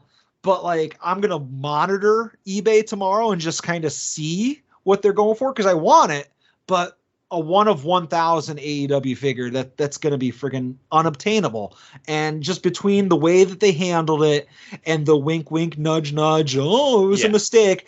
It turned me off of it. I was like, man, why couldn't it have just been a freaking Jericho figure or an Omega or just something, a Darby, a Jungle Boy, just something that I could have just been like, don't care. But it had to be like Brody or, you know, I think we talked beforehand. I was like, please don't let it be an Orange Cassidy. Please don't let it be an Eddie Kingston. And it had to be one of them. And it's just, it's a cash grab. It sucks. And when did figures become a business? Yeah, I know that on Major Wrestling Figure this week, they say that it's like fantasy gear, but I guess it's like based on the design of gear that he never ended up getting. I gotcha. Okay. But again, like 6 of one, half a dozen the other. Yeah, this just, and again, I hate to say that they're being crass with their commercialism, but like we're talking about buying dolls, you know what I mean? It's going to be crass commercialism anyway. Sadly, I have no choice but to pass on this for all the reasons that Adam mentioned and more, you know? Yeah. Because I mean, like I said, the chases come down, you know, if we talk about like a standard chase, like I mentioned months ago when I bought the Brody Lee chase, I was doing cartwheels at what at the time was a really, really good price on the figure. And, you know, honestly, now I can go and buy one for like $50 less than I paid, you know, like they come down. And maybe I buy this 1 of 1,000 Brody Lee figure a couple years from now, you know, when I hate to say the novelty wears off, but when the novelty wears off, you know, we'll see. I want it, but I'm not paying $300 for it. I'm not paying $250 for it. I think my ceiling maybe $150 to be honest with you, but I don't know. I'll look on eBay. I'll hit refresh tomorrow once San Diego opens and see if anybody's looking for a quick flip. But I hate everything about it, man. I really do. I wish it was just a figure that I didn't give a shit about. Yeah, I'm with you. And I guess the one last thing, to mention that I have on my list is going to be the Orange Cassidy Mini-Mates. You know, they teased out that you could get the Darby and Punk with Punk and the Sting paint 2-pack. And then they announced 2 more 4-packs. Now, I'm out of the Mini-Mates game. Mini-Mates are done by Diamond Select. And I always remember that they were like, it'd be a set and it'd be 2-packs of every set of 4. But it looks like now it's just like, here's one set of 4 and here's another set of 4, right? Yeah, I've seen one package is what I'm trying to say. Like it's a 4-pack where it's a solid, it's one box and the 4 of them are in there. I've seen that recently with Marvel characters. I also don't buy Mini-Mates. I don't think I have a single one of them. But yeah, like you mentioned the the CM Punk and the Sting is limited to Comic-Con, like, I don't know, 200 or 400 or something like that. Those actually went up on the internet. You could have gotten them. They were selling them at San Diego and online, which is funny because there's less of those than there is the Brody Lee, but somehow they managed to figure out a way to split that up between the con and online. But anyways, the OC box set that you were talking about comes with also Adam Cole, Hangman Page, and Moxley. So if you're stuck buying 3 figures that you don't want, there are worse other 3 guys you can have. Yeah, Absolutely. I wish it was a 2-pack, and like I said, I'm not a mini-mates guy. I have 2 sets of mini-mates that I got. One was many, many years ago where it was Booster Gold and Blue Beetle, and then another one where it ended up, I wanted the Ambush Bug, and it was Ambush Bug and Lobo together. And I'm like, all right, that's not a bad 2-pack. I'll buy those, and those are the only 2 I have. I wish it was a 2-pack, and I wish it was like a more thematic 2-pack, like say like OC and Chuck. Yeah. Or, the Perfect World OC and Eddie Kingston. Just be one and done, yeah. I'm done. So, yeah, I didn't know that they went up for sale already. I'll keep an eye out, and you're you're Mr. On-card figure. I'm like, I'll make an exception for a mini-mate. Yeah, I mean, these 4-packs didn't go on sale. The 2-pack did. Right. Oh, yeah, okay, right. So, I know the Punk Darby thing went on sale. I thought you were saying that the OC one went on sale. No. I would have given you the link for that. But going back to what you were saying about being thematic, like a lot of times they're like, no, we don't want to give you this tag team or this stable all in one box set because we want to get you to buy multiple boxes. But then they usually stick you with a jabron or 2 that you don't want. And it's funny that there's a lot of heavy hitters in this OC box. It's like, you would think that it'd be like, oh, here's Orange Cassidy and Adam Cole, but also here's Jake Hagar and Kip Sabian. And if you want another member of the Best Friends and another member of the Undisputed Elite, you have to buy these other 3 boxes. It's funny that they're giving you as many good characters in that box, but I need it. I'm an Orange Cassidy figure completist, so I will buy that.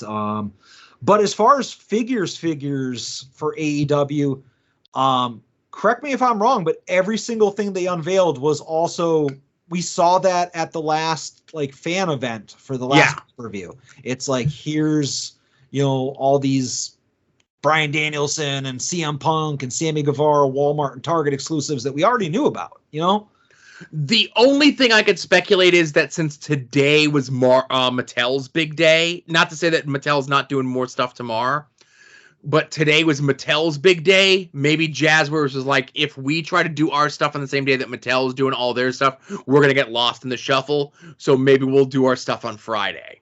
Yeah, I mean, maybe. For my pocketbook, I hope not. But again, we'll see where my new rules are going to be. So anything else for the unveils or anything like that? No, that was all it. Right. So, you know what? Not for me, but the full Nitro set. Now, is that a thing? Because there's people saying that, some people are speculating that that's the next Mattel Creations crowdfund thing. And if that's the case, holy shit, sign me up. Okay.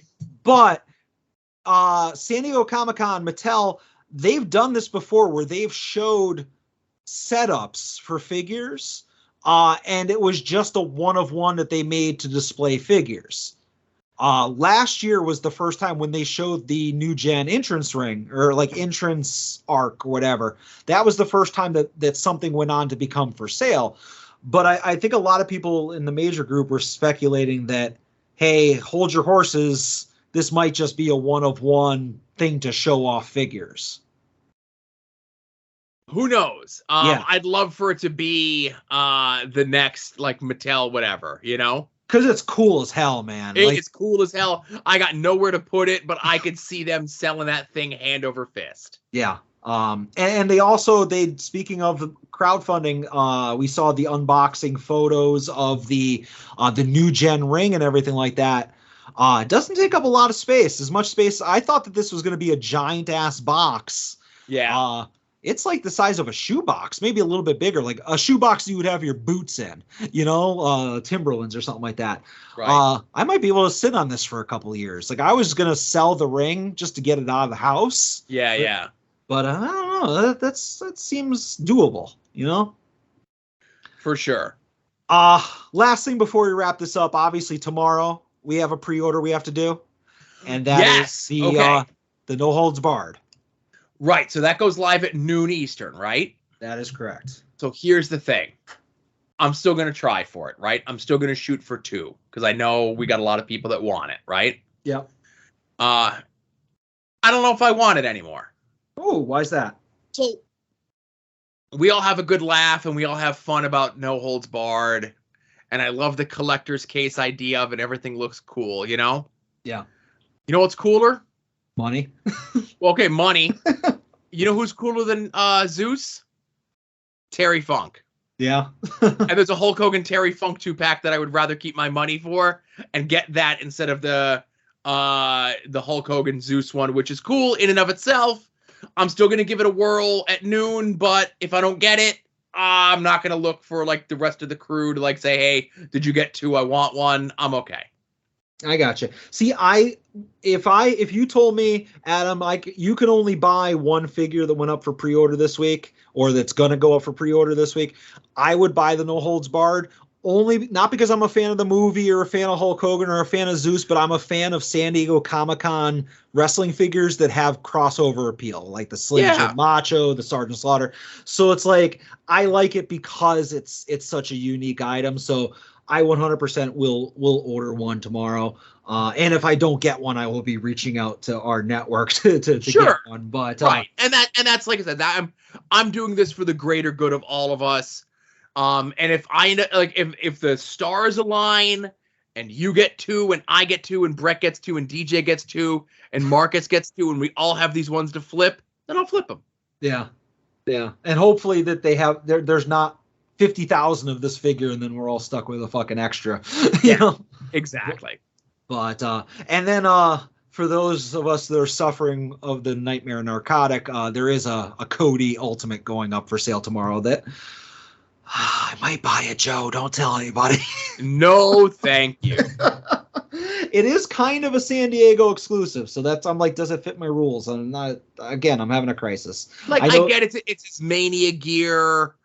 It's the first time in the line for this thing, and isn't like a pre-order for a week, and there's like all these special caveats because it's Cody, so it has to be. Well, no, the only caveat is it's available for a week and there's no limit. So it's one of those things you don't have to worry about a sellout, which is actually kind of cool. You know, they'll make however many get ordered. You know, it's a pre-order. Yeah. It's funny. Marcus sent me the listing. If you read the write-up of this figure, it talks about Cody's iconic insurance jacket, and it says iconic like 3 times in the write-up. And I'm like, who wrote this thing? You and me? You know, they keep dropping iconic in here.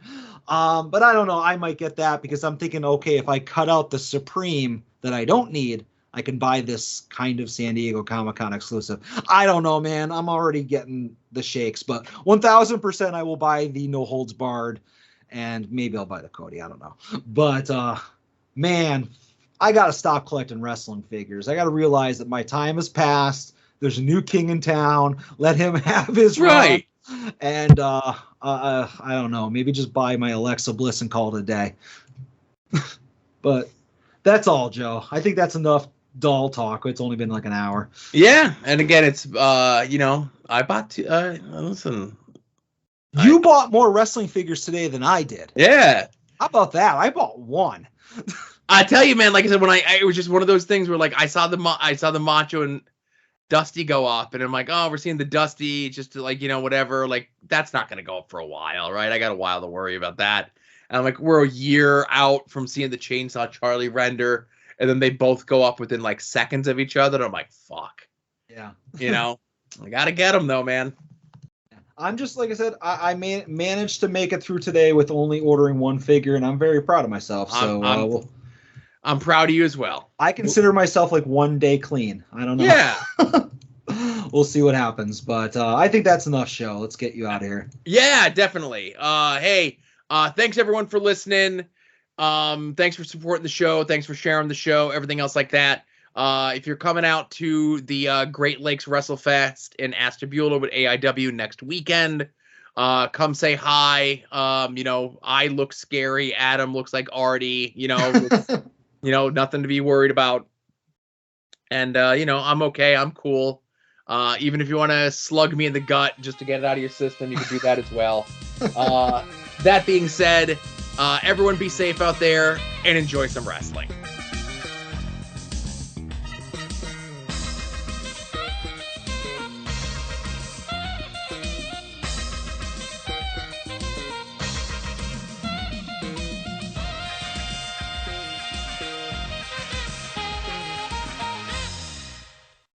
You're listening to the soon-to-be-named network, the Lamborghini of Podcast Network.